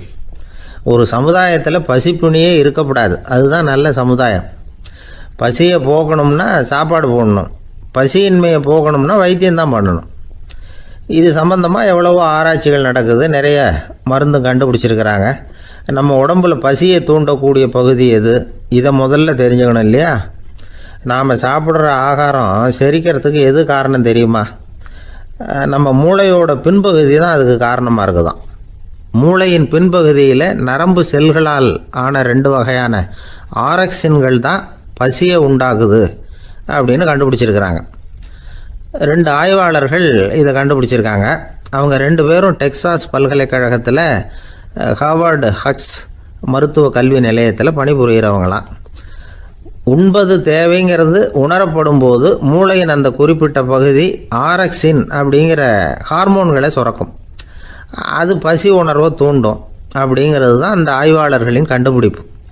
இந்த ஆரக்சின் வேறு சில உயிரினங்கள்லேயும் உண்டு. இப்போ எலிகளில் கூட இது இருக்குது. அதனால் எலிகளை வச்சு இது சம்மந்தமாக ஆராய்ச்சி பண்ணாங்க. எலிகள் உடம்பில் ஆரக்சினை செலுத்தி பார்த்தாங்க. உடனே என்னாச்சு தெரியுமா? அந்த எலியெல்லாம் பசியால் துடிக்க ஆரம்பிச்சுட்டுது. எதையாவது தின்னு பசியை தீர்த்தா போதுங்கிற அளவுக்கு அந்த எலிகள்லாம் அல்லாட ஆரம்பிச்சுட்டுது. இயல்பாக சாதாரணமாக அந்த எலிகள் எவ்வளவு சாப்பிடுமோ அது மாதிரி 8 முதல் 10 மடங்கு அதிகமான ஆகாரத்தை 1 மணி நேரத்துக்குள்ளே சாப்பிட்டு தீர்த்துட்டு தான். சில எலிகளின் மூளையில் இந்த ஆரக்சின் அளவை கட்டுப்படுத்தி பார்த்துருக்குறாங்க. உடனே என்னாச்சு தெரியுமா, அதெல்லாம் சாப்பாட்டை கண்டா முகத்தை திருப்பிட்டு போக ஆரம்பிச்சுட்டு தான். அந்த எலிகளுக்கு பசி எடுக்கலையாம். இந்த ஆராய்ச்சியின் அடிப்படையில் பசியை எடுக்காமல் இருக்கிற மனிதர்களுக்கும் பசியை தூண்ட முடியும் அப்படின்னு சொல்லி ஆராய்ச்சியாளர்கள் தெரிவிச்சிருக்கிறாங்க. ஆக ஆரக்சின் தான் பசிக்கு காரணம்ங்கிறது தெரிஞ்சு போச்சு. சரி, இந்த ஆரக்சின் அப்படின்னா என்ன? அது ஒரு கிரேக்க சொல். அதுக்கு பசின்னு அர்த்தம். நம்ம ஆளுங்களுக்கெல்லாம் பசியை தூண்டுறதுக்கு மருந்து தேவையில்லை, பசியை குறைக்கிறதுக்கு தான் மருந்து தேவை. ஒரு அம்மா டாக்டரை தேடி வந்தாங்களாம். டாக்டர், எங்கள் வீட்டுக்காரருக்கு திடீர்னு அகோர பசி, நிறைய சமைச்சு போடுறேன், அவ்வளவையும் சாப்பிட்டுட்டு கீழே கிடக்கிற குப்பை கூலங்களையும் எடுத்து சாப்பிட ஆரம்பிச்சுட்றார், என்னன்னு கவனித்து பாருங்கள் அப்படின்னாங்களாம். எவ்வளோ நாளாக அப்படி இருக்குதுன்னு கேட்டிருக்காரு டாக்டர். 1 வாரமாக அப்படி இருக்குதுன்னாங்களாம். இவ்வளவு நாளாக ஏன் சும்மா இருந்தீங்க, ஆரம்பத்திலே இங்கே அழைச்சிட்டு வர வேண்டியது தானே அப்படின்னாரான் டாக்டர். அது ஒன்றும் இல்லை டாக்டர், வீடு பூரா சுத்தமாகட்டுமேன்னு பார்த்துக்கிட்டு இருந்தேன் அப்படின்னாங்களாம் அந்த அம்மா. ஒருத்தர் ஓடி வந்தார், இன்னொருத்தரை பார்த்து, சார் உங்கள் சைக்கிளை ஒரு நாள் இரவல் கொடுங்களேன், பக்கத்து ஊருக்கு போயிட்டு வர வேண்டியிருக்கு அப்படின்னார். இவர் சைக்கிளை கொடுத்து பத்திரமா கொண்டுட்டு போங்கன்னார். சார், இதை பத்திரமா கொண்டு போகிறேன், கவலையே வேணாம், ஏன்னா இது உங்களோட சைக்கிள் அப்படின்னு நான் நினைக்கல, என்னோட சைக்கிளாக நினைக்கிறேன் அப்படின்னார். அதுக்கப்புறம் தான் இவருக்கு உண்மையாகவே பயம் வந்துட்டுது. ஏன்னா அவர் சொன்னது மாதிரி அதை தன்னோட சைக்கிளாகவே நினச்சி தள்ளிட்டு போட்டால் என்ன பண்ணுறது? எது எதை நம்முடையதாக நினைக்கணுங்கிறதுக்கு ஒரு வரையறை இருக்குது. சில பேர் ஆஃபீஸையே வீடாக நினச்சி விடுறது உண்டு. அப்படிப்பட்டவங்க கூட வீட்டை ஆஃபீஸாக நினைக்கிறதில்ல. ஏன்னா வீட்டில் இவர் ஆஃபீஸராக நடந்துக்க முடியறதில்ல. இதெல்லாம் ஒரு பக்கம் இருக்கட்டும், இப்போ விஷயத்துக்கு வருவோம். பொறியியல் மேதை டாக்டர் விஸ்வேஸ்வரய்யா இருந்தார் இல்லையா, பாரத ரத்னா விருதெல்லாம் கொடுத்தாங்களே. ஆஃபீஸ் வேலை வேற, சொந்த வேலை வேற அப்படிங்கிறதுக்கு ஒரு உதாரணமாக இருந்தவர் அவர். மைசூர் மகாராஜா கிட்ட திவானா இருந்தார். அவர் ஒரு நாள் அரசாங்க வேலை காரணமாக வெளியூர் போயிருந்தார். ஹாசன்கிற ஊருக்கு பக்கத்தில் ஒரு பயண மாளிகை, அங்கே தங்கிவிட்டார். ராத்திரி அங்கே தங்கி இருந்துட்டு விடிஞ்சதும் ஊருக்கு திரும்புறதாக திட்டம். ராத்திரி தூங்கிறதுக்கு ரொம்ப நேரம் ஆயிட்டுது. ரொம்ப நேரம் வரைக்கும் அரசாங்க சம்பந்தப்பட்ட வேலைகளையே பார்த்துக்கிட்டு இருக்கிறார். அரசாங்க ஃபைல்கள் நிறைய இருந்தது. அதையெல்லாம் ஒவ்வொன்றா எடுத்தார், படித்து பார்த்தார், பரிசீலனை பண்ணார். அதில் எழுத வேண்டியதை எழுதினார், கையெழுத்து போட்டார். ஒரு வழியாக அந்த வேலையெல்லாம் முடிஞ்சுது. அதுக்கப்புறம் என்ன பண்ணார்னா, தன்னுடைய சூட்கேஸை திறந்தார். அதிலிருந்து 2 மெழுகுவத்தியை எடுத்து கொளுத்தி வச்சார். அந்த பயண மாளிகையில் அது வரைக்கும் எரிஞ்சிக்கிட்டு இருந்த மின்சார விளக்குகளை அணைச்சுட்டார். அதுக்கு பிறகு அந்த மெழுகுவத்தி வெளிச்சத்தில் சில புத்தகங்களை தொடர்ந்து படிக்க ஆரம்பிச்சிட்டார். அந்த பயண மாளிகையில் பணியாளராக இருந்தவர் இதை பார்த்துட்டு ஓடி வந்தார். மறுபடியும் மின் விளக்கை போடுறதுக்காக போனார். விஸ்வேஸ்வரய்யா அதை பார்த்துட்டு போட வேணாம்ட்டாராம். இது வரைக்கும் நான் அரசாங்க அலுவல்களை கவனிச்சுக்கிட்டு இருந்தேன், அதனால் மின் விளக்குகள் அப்போ எரிஞ்சதில் தப்பு இல்லை. இப்போ நான் புத்தகம் படிச்சுக்கிட்டு இருக்கேன், இது என்னுடைய சொந்த வேலை, இங்கே இருக்கிற மின் விளக்கு அதுக்காக ஏன் எரியணும் அப்படின்னு கேட்டாராம். இப்போ இருக்கிற சில அரசு பணியாளர்கள்கிட்ட இந்த சம்பவத்தை பேச்சோட பேச்சா சொல்லி பார்த்தேன். அவங்களால இதை ஜீரணிக்கவே முடியல. நேர்மை தேவைதான் சார், அதுக்காக அவ்வளவு தூரத்துக்கு அது தேவையா அப்படிங்கிறாங்க. விஸ்வேஸ்வரய்யா அப்படி பண்ணினது தான் ஒரு நேர்மையாளர் அப்படின்னு இந்த உலகத்துக்கு நிரூபிக்கணுங்கிறதுக்காக இல்லை. தான் அப்படி நடந்து காட்டினா தன்னை சுற்றி இருக்கிறவங்களும் அதை கேள்விப்படுறவங்களும் முடிஞ்ச அளவுக்கு பொது வாழ்க்கையில் அரசு பணியில் நேர்மையை கடைபிடிக்க முயற்சி பண்ணலாமே அப்படிங்கிறதுக்காகத்தான். இப்போவும் சில பேர் இருக்கிறாங்க, இவங்க ஆஃபீஸ் வேறு வீடு வேறேன்னு நினைக்கிறதில்ல, அவ்வளோ உரிமை. ஒருத்தர் அப்படி தான், அவருக்கு அவசரமாக 5000 ரூபா தேவைப்பட்டது. ஆஃபீஸு பணத்தை எடுத்துக்கிட்டார். அந்த நேரம் பார்த்து ஆடிட் வந்துட்டுது, ஆப்பிட்டுக்கிட்டார். விசாரணை நடக்குது. அவர் சொல்கிறார், சார் நான் நேரம் காலம் பார்க்காம ஆஃபீஸில் வேலை செய்வேன், ஏன்னா அதை என்னோட ஆஃபீஸாக நினைக்கிறேன். அவசரத்துக்கு அந்த பணத்தை எடுத்தேன், மறுபடியும் வச்சுடலாம்னு தான் இருந்தேன், அதுக்குள்ளே இப்படி ஆகிட்டுது. நீங்கள் என்ன நினச்சாலும் சரி, நான் ஆஃபீஸ் வேறு வீடு வேறு அப்படின்னு நினைக்கிறதில்ல, அது என்னோட சுபாவம் அப்படின்னார். விசாரணை பண்ணவர் தீர்ப்பு வழங்கினார். உங்கள் சுபாவத்துக்கு மதிப்பு கொடுத்து நானும் தீர்ப்பு வழங்குறேன். நீங்கள் கொஞ்ச நாள் ஜெயிலில் இருந்துட்டு வாங்க, அது உங்களுக்கு கஷ்டமாக இருக்காதுன்னு நினைக்கிறேன். ஏன்னா அங்கே போனாலும் நீங்கள் உங்கள் சுபாவப்படி வீடு வேற ஜெயில் வேறன்னு நினைக்க மாட்டீங்க அப்படின்னாராம். மனித நேயம்ங்கிறத பற்றி சொல்லுவாங்க. மனித நேயம் ஏன்னா ஒரு கணவன் கணவனாக இருக்கணும், மனைவி மனைவியாக இருக்கணும். ஒரு மனுஷன் வந்து இன்றைக்கி வந்து மனிதன் மனிதனாக இல்லை, மனித நேயம் குறைஞ்சி போச்சு, இது குடும்ப உறவுகள்லாம் ரொம்ப மாறி போச்சுன்னு சொல்லலாம். இப்போ நாகரிகத்தில் அப்படி தான் இருக்குது. ஒரு இதில் ஒருத்தன் என்ன பண்ணியிருக்கிறான், ஒரு சின்ன பையனை கொண்டு வந்தானா. ஒரு சின்ன பையன் பக்கத்தில் இருக்கான். ஒரு பெரியவர் கேட்டிருக்கார், யாரப்பா அந்த பையன் அப்படின்னு கேட்டிருக்கார். இவன் சொன்னான்னா, இந்த பையன் எனக்கு தூரத்து உறவு, எனக்கு தூரத்து உறவுன்னு இருக்கான். சரி, தூரத்து உறவுன்னா எப்படி அப்படின்னு கேட்டிருக்கான். இந்த பையன் எங்கள் அப்பாவுக்கு 8வது புள்ள அப்படின்னானா. கூட பிறந்தவனே அவ்வளோ தூரமாக போயிட்டான், 8வதாக பிறந்தான். அப்படி இருக்கு குடும்ப உறவுகள்ங்கிறது. மனுஷனுக்கு வந்து வேல்யூ விஞ்ஞானம் எப்படி போட்டிருக்குன்னா, ஒரு மனித உடம்பில் இருக்கிற கால்சியத்தை மட்டும் தனியாக எடுத்தால் ஒரு சின்ன ரூமுக்கு வெள்ளை அடிக்கலாமா. ஒரு மனுஷ உடம்பில் இருக்கிற பாஸ்பரஸை மட்டும் தனியாக எடுத்தால் ஒரு 40 நெருப்பு குச்சி தயார் பண்ணலாம். ஒரு மனுஷ உடம்பில் இருக்கிற இந்த கொழுப்பு சத்தை மட்டும் தனியாக எடுத்தால் ஒரு 7-8 சோப்பு கட்டி தயார் பண்ணலாம். அது மாதிரி ஒரு மனுஷ உடம்புல இருக்கிற இரும்பு சத்தை மட்டும் தனியாக எடுத்தால் ஒரு 2 அங்குல ஆணி 2 செய்யலாம். இவ்வளவுக்கும் விலை போட்டால் 42 ரூபா 50 காசு. இதுதான் மனுஷனுக்கு விஞ்ஞானம் போட்டிருக்கிற விலை. அது எப்போ அது ஒசரும்னா, அவன் மனுஷனாக இருக்கிற வரைக்கும் இருக்கிறப்ப தான். அதுவும் செத்து போனால் அதுவும் கிடையாது, செத்து போனால் அதுவும் குறைஞ்சிரும். மிருகங்களுக்கெல்லாம் அப்படி இல்லை, செத்ததுக்கு அப்புறம் விலை கூடும். அங்கெல்லாம் எல்லா ஊர்லேயும் பார்த்திங்கன்னா உயிர் கோழி 50 ரூபா, உரிச்ச கோழி 60 ரூபான்னு போட்டிருக்கோம். செத்ததுக்கு அப்புறம் 10 ரூபா அதிகம். மனுஷன் வந்து நீ உயிர் மனுஷன் 42 ரூபா 50 காசு, செத்ததுக்கு அப்புறம் 52 ரூபான்னா நீயே வச்சுக்கிடாது, எனக்கு இது கண்டு போடும். அவன் வந்து எப்போ அவனுக்கு வேல்யூ கூடும்னா, மனிதன் மனிதனாக வாழும்பொழுது தான் வேல்யூ கூடும். குடும்பத்தில் வந்து அந்த பாசத்தோடு வாழணும்னு கடவுள்கிட்ட கேட்டு சொன்னாங்களே, அதுதான். இந்த சமூகங்கிறதும் ஒரு பெரிய குடும்பம்தான். அதனால தான் இந்த நாட்டுக்கு உள்ள பெருமையை எல்லாரும் ஒற்றுமையாக இருந்தால் எதையும் சாதிக்கலாம்ங்கிறது தான் இந்த நாட்டுக்கு உள்ள பெருமை. அப்படி நிரூபித்தோம். அதனால் சமூகங்கிறதும் ஒரு குடும்பம் மாதிரி இருக்கிறது தான் பெருசு. இப்போ சில இதெல்லாம் இப்போ ஜாதி மத வேறுபாடெல்லாம் வந்து நம்முடைய முன்னேற்றத்தை வந்து தடுக்கும். விலங்குகள் வந்து நம்மளோட மேலானது. அதான் ஒரு ஊரில் ஒரு சிவன் கோயில் இருந்து தான். சிவன் கோயிலில் அந்த புறாவெல்லாம் வளர்ந்துக்கிட்டு இருந்திருக்கு. அந்த மாடத்தில், சிவன் கோயில் மாடத்தில் புறாவெல்லாம் கூடியிருந்திருக்கு. உடனே அதுக்கு கும்பாபிஷேகம் பண்ணுறதுக்காக ஊரில் திட்டம் போட்டாங்க. சிவன் கோயிலுக்கு வெள்ளடிக்க ஆரம்பித்தாங்க. வர்ணம் பூச ஆரம்பித்ததும் அதுக்கு சாரம் கட்டுவாங்கள்ல, அந்த குச்சியெல்லாம் வச்சு சாரம் கட்டுவாங்க. உடனே இந்த புறாவெல்லாம் என்ன பண்ணிச்சான், இனிமேல் நம்ம இங்கே வெள்ளை அடிக்கிறாங்க, கும்பாபிஷேகம் வருது, நம்ம இங்கே குடியிருக்க முடியாது, எதிர்த்தாப்புல எங்கே போகலான்னு பார்த்துருக்கு. இந்த உயரம் கோபுரத்தில் இருந்த புறாவெல்லாம் எதிர்த்தாப்புல ஒரு மாதா கோயில் இருந்திருக்கு, சர்ச்சு. அங்கே சில மாடங்களில் புறாவெல்லாம் இருக்குது, சில மாடம் இருக்குது. உடனே நம்மளாம் அங்கே போய்டும் கொஞ்சம் காலத்துக்குன்னு எல்லாம் புறப்பட்டு இந்த மாதா கோயிலுக்கு போயிடுது. அங்கே போனால் அங்கே இருக்கிற புறாவோடு சேர்ந்து இதுவும் குடியிருந்துகிட்ருக்கு. கொஞ்ச நாள் என்னாச்சு, அங்கே கிறிஸ்மஸ் வந்துட்டுது. கிறிஸ்மஸ் வந்ததும் சரி இங்கேயும் வெள்ளடிக்க ஆரம்பிக்கிறாங்க. நம்ம மறுபடியும் எங்கடா போகிறதுன்னு பார்த்தா அங்கே இருக்கிற புறாவோட சேர்ந்து இதுவும் சேர்ந்து நேராக ஒரு பள்ளிவாசல் இருந்தது. எதுக்கு அங்கே இருக்கிற மாடத்தில் போய் அங்கே குடியேறிட்டுது எல்லாம். அங்கே போனால் அங்கே ரமலான் மாதம் வந்து ரம்ஜானுக்காக அதையும் புதுப்பிக்க ஆரம்பித்தாங்க. இது என்ன பண்ணுறதுன்னு சொல்லி இந்த 3 செட்டு புறாவும் சேர்ந்து என்ன பண்ணிச்சு, எங்கே போகலான்னு பார்த்தா மறுபடியும் அதுக்குள்ளே இந்த சிவன் கோயிலில் கும்பாபிஷேகம் முடிஞ்சிருக்கு. அங்கே போடுவோம் எல்லாருன்னு சொல்லி எல்லா புறாவும் அந்த சிவன் கோயிலுக்கு வந்துட்டுது. அங்கே போய் மாடத்தில் அதை குடியிருந்துட்டுது. அப்போ திடீர்னு ஒரு நாள் பார்த்தா ஒரே கலவரம் பூமியில் எல்லாம் ஒருத்தன் அருவாளை தூக்கிட்டு நிற்கிறான், குச்சி எடுத்து ஒருத்தனை சுட்டுக்கிறான். ஒரே கலவரம், சத்தம், ஒரே மத கலவரம் வந்துட்டுது ஊரில். அப்போது புறாவெல்லாம் மாடத்தில் இருந்துக்கிட்டு ஒரு குஞ்சு புறா அவங்க அம்மாட்ட கேட்டு தான், இது என்ன, இந்த மனுஷனுக்கு என்னாச்சு, அவன் கத்தியை தூக்கிட்டு நிற்கிறானே அப்படின்னு கேட்டு தான். ஒரு குஞ்சு புறா அவங்க அம்மாட்ட கேட்டு தான், அம்மா புறா. இப்போ அம்மா அந்த புறா சொல்லித்தான், மனுஷனுக்கு இப்போ மதம் பிடிச்சிருக்கு, அதான் கத்தியை தூக்கிட்டு நிற்கிறான் அப்படின்ருக்கு. இப்போ நமக்கெல்லாம் பிடிக்கலையே அப்படின்னு தான்.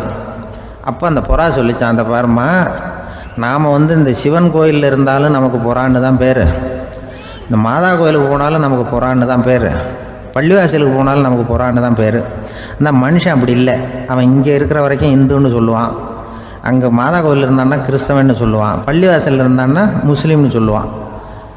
அப்போ இப்போ குஞ்சு புறா அது என்ன இப்படி பண்ணுறாங்க மனுஷங்க, இப்போ அவங்கள விட நம்ம வசதி போல் இருக்க, நம்ம தேவலாம் போல் இருக்க அப்படின்னு தான் அந்த குஞ்சு புறா. அப்போ அந்த தாய் புறா சொல்லித்தான், உண்மைதான், அதனால தான் நம்ம மேலான இடத்துல இருக்கிறோம், அவன் கீழே நிற்கிறான் என்னமோ அப்படின்னு சொல்லித்தான். அளவுக்கு மிஞ்சினால் அமிர்தமும் நஞ்சு அப்படின்னு சொல்லுவாங்க. அது உண்மைதான். ஒருத்தருக்கு அளவுக்கு மீறிய புகழ் வந்துட்டுதுன்னு வச்சுங்க, அது கூட ஆபத்தா போயிடுறது உண்டு. பழங்காலத்துல எல்லாம் கிரேக்க தேசத்துல ஒரு பழக்கம் உண்டாம். அதாவது யாராவது ஒருத்தரை நாடு கடத்தணும்னா அதுக்கு ஒரு வழி உண்டு. அதாவது ஒருத்தரை நாடு கடத்தணும்னு மக்கள் விரும்புறாங்கன்னு வச்சுங்களேன், அவர் பேரை ஒரு மண்பாண்ட ஓட்டுச்சில்லில் எழுதி அதை ஒரு குறிப்பிட்ட பொது இடத்துல போட்டுற வேண்டியது, அவ்வளவுதான். இது மாதிரி பல பேர் போட்டுக்கிட்டே இருப்பாங்க, எல்லாம் அப்படியே குவிஞ்சு போயிடும். அந்த ஓட்டாஞ்சில்லு குவியலில் யாருடைய பேர் அதிகமாக இருக்குதோ அந்த நபரை ஒரு 10 ஆண்டுகள் நாடு கடத்தி விடுவாங்க. இது அந்த ஊர் வழக்கமாக. ஒரு நாள் அந்த குவியலுக்கு பக்கத்தில் ஒரு ஆள் நின்றுக்கிட்டு இருக்கிறான். அவன் கையில் ஒரு ஓட்டாஞ்சில்லு வச்சிருக்கிறான். அதில் யாரோட பேரையோ எழுதணும், எழுதி அந்த இடத்துல போடணுங்கிறது அவன் ஆசை. ஆனால் அவன் படிக்காதவன், அதனால் எழுத தெரியல. யாராவது அந்த வழியாக வர்றாங்களான்னு பார்த்துக்கிட்டே நின்றுக்கிட்டு இருந்தான். ஒரு பெரியவர் வந்துக்கிட்டு இருந்தார். அவர்கிட்ட ஓடினான். கையில் இருந்த மண்பாண்ட சில்லை கொடுத்தான். ஐயா, இதில் ஒரு பேர் எழுதி கொடுங்களேன்னா அந்த பெரியவர் அதை வாங்கி கையில் வச்சுக்கிட்டு, என்ன பேர் எழுதணும் சொல்லு அப்படின்னா. இவன் சொன்னான், அரிஸ்டைடிஸ் அப்படின்னு எழுதுங்க அப்படின்னா. இதை கேட்டதும் அந்த பெரியவருக்கு அதிர்ச்சி. ஏன்னா அவர் தான் அரிஸ்டைடிஸ், தத்துவ மேதை அரிஸ்டைடிஸ் அவர். இருந்தாலும் நான் தான் அதுங்கிறத காட்டிக்காம அந்த ஆளுகிட்ட கேட்டார். அது சரிப்பா, அரிஸ்டைடிஸ்ங்கிற பேரை எழுத சொல்ற, அவர் உனக்கு என்ன கெடுதல் பண்ணார், அவர் பேரை இதில் எழுத சொல்றியே அப்படின்னு கேட்டிருக்கார். அதுக்கு இவன் சொன்னானா, அவர் எனக்கு எந்த கெடுதலும் பண்ணல, அவரை நான் பார்த்தது கூட இல்லை அப்படின்னு இருக்கான். அப்புறம் எதுக்காக அவரை நாடு கடத்தணும்னு நீ ஆசைப்படுற அப்படின்னு கேட்டிருக்கார். இப்போ அந்த ஆள் சொல்கிறான், அரிஸ்டைடஸை பற்றி எல்லாரும் பேசுகிறாங்க, அவர் ரொம்ப நல்லவர், அவர் ஒரு பெரிய அறிவாளிங்கிறாங்க, அவர் ஒரு பெரிய வள்ளல், பேரறிஞர், இப்படி எல்லாரும் சொல்கிறத கேட்டு கேட்டு எனக்கு ரொம்ப அலுத்து போயிட்டுது, அதனால தான் வெறுப்பாயிட்டேன் அப்படின்னு நானும். இதிலேருந்து என்ன தெரியுது, நாம் நல்லவனாக இருக்கிறதுல ஒன்றும் இடைஞ்சல் இல்லை. ஆனால் நம்மளை நல்லவன் நல்லவன் எல்லாரும் சொல்ல ஆரம்பிச்சிட்டாங்கன்னு வச்சுக்கோங்க, அப்போ இடைஞ்சல் ஆரம்பம்னு அர்த்தம். எதுவுமே அளவுக்கு மிஞ்சி போகாமல் பார்த்துக்க வேண்டியது ரொம்ப அவசியம். அளவுக்கு அதிகமாக ஆசைப்படாதவங்களில் ஆப்ரஹாம் லிங்கனும் ஒருத்தரான். அவர் ஒரு தடவை தன்னுடைய நண்பர்கள்கிட்ட பேசிக்கிட்டு இருந்தாராம். ஒருத்தர் கேட்டிருக்கார், ஒரு மனுஷனுக்கு கால்கள் எவ்வளோ உயரம் இருக்கணும் அப்படின்னு கேட்டாராம். இதுக்கு ஆப்ரஹாம் லிங்கன் சொன்னாராம், அது என்ன, இடுப்புலேருந்து தரையை தொடுற அளவுக்கு உயரம் இருந்தால் போதும் அப்படின்னாராம். எனக்கு ஒரு உதவி செய்யணும் அப்படின்னு நம்மளை பார்த்து ஒருத்தர் கேட்குறாருன்னு வச்சுங்களேன், உடனே நாம் அவரை பார்த்து என்ன உதவின்னு கேட்போம். இதுதான் சராசரி மனிதர்களின் இயல்பு. ஆனால் ஒருத்தர் எனக்கு ஒரு உதவி செய்யணும் அப்படின்னு கேட்ட உடனே என்ன உதவின்னு கூட கேட்காம சரி செய்கிறேன் அப்படின்னு ஒத்துக்கிறது இருக்கு பாருங்கள், அது கொஞ்சம் அபூர்வம். அந்த காலத்தில் ஒருத்தர் இருந்தார். அவர் எப்படி தெரியுமா, உதவி கேட்குறவங்க நல்லவங்களா கெட்டவங்களா அப்படின்னு கூட பார்க்கல, தனக்கு நன்மையா தீமையா அப்படின்னு கூட பார்க்கல, உதவி செய்கிறேன்னு புறப்பட்டுட்டார். அவர் யார் தெரியுமா, அவர் தான் நல சக்கரவர்த்தி. அவர் மாதிரி நாம் உதவி கேட்குறவங்களுக்கு உடனே உதவி செய்கிறதுக்கு தயாராக இருக்கணும் அப்படின்னு சொன்னார் ஒரு ஆன்மீக பேச்சாளர். நல சரித்திரத்தை அவர் சொல்லிக்கிட்டு இருந்தார். இந்திரன், அக்னி, வருணன், யமன், இவங்க 4 பேரும் நலனை பார்த்து, எங்களுக்கு நீ உதவி செய்யணும், எங்களுக்காக நீ தூது போகணும் அப்படின்னு கேட்குறாங்க. யாருக்கிட்ட தூது போகணும், என்ன காரியத்துக்காக போகணும் அப்படின்னு கேட்கணும்ல. நலன் அப்படி கேட்கவே இல்லை, உடனே சரின்னு ஒத்துக்கிறான். அதுக்கப்புறம் அவங்க விவரம் சொல்கிறாங்க, என்ன உதவி, யாருக்கிட்ட தூது போகணும் அப்படிங்கிற விவரத்தை சொல்கிறாங்க. நலனுக்கும் அப்புறம்தான் புரியுது, எந்த தமயந்தியை இவன் காதலிச்சானோ, எந்த தமயந்தின் சுயம்பரத்துக்காக இவன் போய்கிட்டு இருக்கிறானோ அந்த தமயந்தியை பார்த்து தங்களுக்காக அவகிட்ட வாதாடணும், பேசணும், தங்களில் ஒருத்தரை கல்யாணம் பண்ணிக்கும்படியாக கேட்கணும் அப்படின்னு அவங்க 4 பேரும் நலன்கிட்ட கேட்குறாங்க. இதை கேட்டதும் நலன் கொஞ்சம் கூட முகம் சுளிக்கலை, பதட்டப்படலை. நேராக தமயந்தி கிட்ட போகிறான். இந்திரன், அக்னி, வருணன், யமன் இவங்களோட சிறப்புகளை எடுத்து சொல்கிறான். இவங்களில் ஒருத்தரை கல்யாணம் பண்ணிக்கலாம் அப்படின்னு சொல்லி கேட்டுக்கிறான். ஆனால் இதுக்கு தமயந்தி சம்மதிக்கலை. சுயம்வரம் நடக்குது, அவள் நலனை தேர்ந்தெடுக்கிறா. அந்த 4 பேரும் நலனுக்கு நிறைய வரங்கள்லாம் கொடுக்குறாங்க. அதுக்கப்புறம் இப்படி போகுது கதை. இதில் நாம் கவனிக்க வேண்டியது என்னென்னா, உதவின்னு கேட்ட உடனே என்ன உதவின்னு கேட்காம சரி செய்கிறேன்னு சொன்னான் பாருங்க, அதை கொஞ்சம் சிந்திக்கணும். செய்கிறேன்னு ஒத்துக்கிட்டதுக்கு அப்புறம் அது என்ன உதவின்னு தெரிஞ்சும் முகம் சுளிக்காமல் அதை செஞ்சான் பாருங்க, அதையும் கொஞ்சம் சிந்திக்கணும். நம்மால் ஒருத்தன் ஒரு நண்பனை தேடி போனான், எனக்கு ஒரு உதவின்னா சரி சொல்லுன்னா, இப்போ உங்ககிட்ட 2 கார் இருந்தால் என்ன பண்ணுவேன்னா உடனே அதில் ஒன்று உங்ககிட்ட கொடுத்துருவேன்னா, அவன் உங்ககிட்ட 2 பங்களா இருந்தால் என்ன பண்ணுவேன்னா அதில் ஒன்று உங்ககிட்ட கொடுத்துருவேன்னா, உங்ககிட்ட 2 பேனா இருந்தால் என்ன பண்ணுவேன்னா அதில் ஒரு பேனாவை உங்ககிட்ட கொடுக்க மாட்டேன்னா அவன். ஏன்டா அப்படி சொல்கிறேன்னா, ஏன்னா இப்போ நிஜமாவே என்கிட்ட 2 பேனா இருக்குது, அதனால் அப்படி சொல்கிறேன் அப்படின்னு நானா அவன். ஒருத்தன் தன்னுடைய நண்பனை வழியில் பார்த்தான். என்னப்பா லெட்டர் போட்டுனே கிடைச்சதா அப்படின்னா, ஓ கிடைச்சதேன்னா அவன். இவன் உடனே ஏன்டா போய் சொல்கிற, நான் உனக்கு லெட்டரே போடலை, சும்மா தான் கேட்டேன், உடனே கிடைச்சிட்டுதுங்கிறியே அப்படின்னா. லெட்டர் போட்டேன்னு நீ போய் சொல்கிறப்போ அது கிடைச்சதுன்னு நான் போய் சொல்லக்கூடாதா அப்படின்னு நானா அவன். இப்படிப்பட்டவங்க சில பேர் இருந்தால் கூட இன்னைக்கு கடிதம் மூலமாக தொடர்பு கொள்ளாதவங்க இருக்கவே முடியாது. அந்த அளவுக்கு அது அவசியமான ஒன்றாயிட்டுது. இந்த அஞ்சல் அட்டைகள் எப்படி ஆரம்பமாச்சு தெரியுமா? ஆஸ்திரியா நாட்டில் ஒரு பேராசிரியர் இருந்தார். அவர் பேர் இம்மானுவேல் ஹெர்மன். அவர் ஒரு நாள் ஒரு பத்திரிகையில் கட்டுரை எழுதினாராம். இது நடந்தது 1869.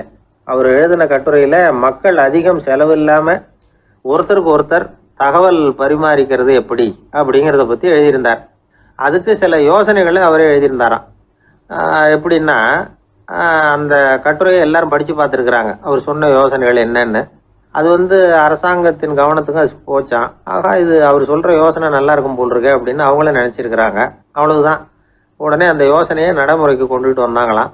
பேராசிரியர் இம்மானுவேல் ஹெர்மனின் யோசனைப்படி அச்சடித்த அரசு முத்திரையோட அரசாங்கம் அஞ்சல் அட்டைகளை வெளியிட ஆரம்பிச்சுதான். 1869 அக்டோபர் 7ஆம் தேதி இது நடந்திருக்கு. உலகின் முதல் அஞ்சல் அட்டை வெளிவந்த நாள் அது. அப்போதான் அதுக்கு பேர் என்ன தெரியுமா? அதாவது கரஸ்பாண்டிங் கார்டு அப்படின்னு பேராது. அதுக்கப்புறம் என்ன ஆச்சுன்னா, உடனடியாக அமெரிக்காவிலேயே இது மாதிரியான கார்டுகளை வெளியிட ஆரம்பிச்சிட்டாங்க.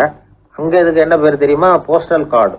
அதுக்கப்புறம் 1870 இங்கிலாந்துலேயும் இதை வெளியிட்டாங்களாம். அதை வெளியிட்ட முதல் நாள் அன்னைக்கு என்ன நடந்தது தெரியுமா? மக்கள்லாம் ஏதோ நியாய விலை கடையில் நிற்கிறது மாதிரி பெரிய பெரிய கியூ வரிசையில் நின்று இதை வாங்கினாங்களாம். நம்ம நாட்டில் முதல் அஞ்சலகம் 1927 கல்கத்தாவில் ஆரம்பமாயிருக்கு. இன்னைக்கும் அஞ்சலகம் இல்லாத இடமே இல்லை. அந்த அளவுக்கு அஞ்சல் போக்குவரத்து அதிகமாக இருக்குது. அன்னைக்கு உள்நாட்டில் ஒருத்தருக்கு ஒருத்தர் தகவல் பரிமாற்றம் செய்து கொள்ள மலிவான ஒரு அஞ்சல் அட்டையை அரசாங்கம் வெளியிடலாம் அப்படின்னு பேராசிரியர் எழுதின கட்டுரை இன்னைக்கு எந்த அளவுக்கு ஆகியிருக்கு பார்த்தீங்களா? ஒருத்தன் ஒரு தபால் பெட்டிக்கு பக்கத்தில் தலையை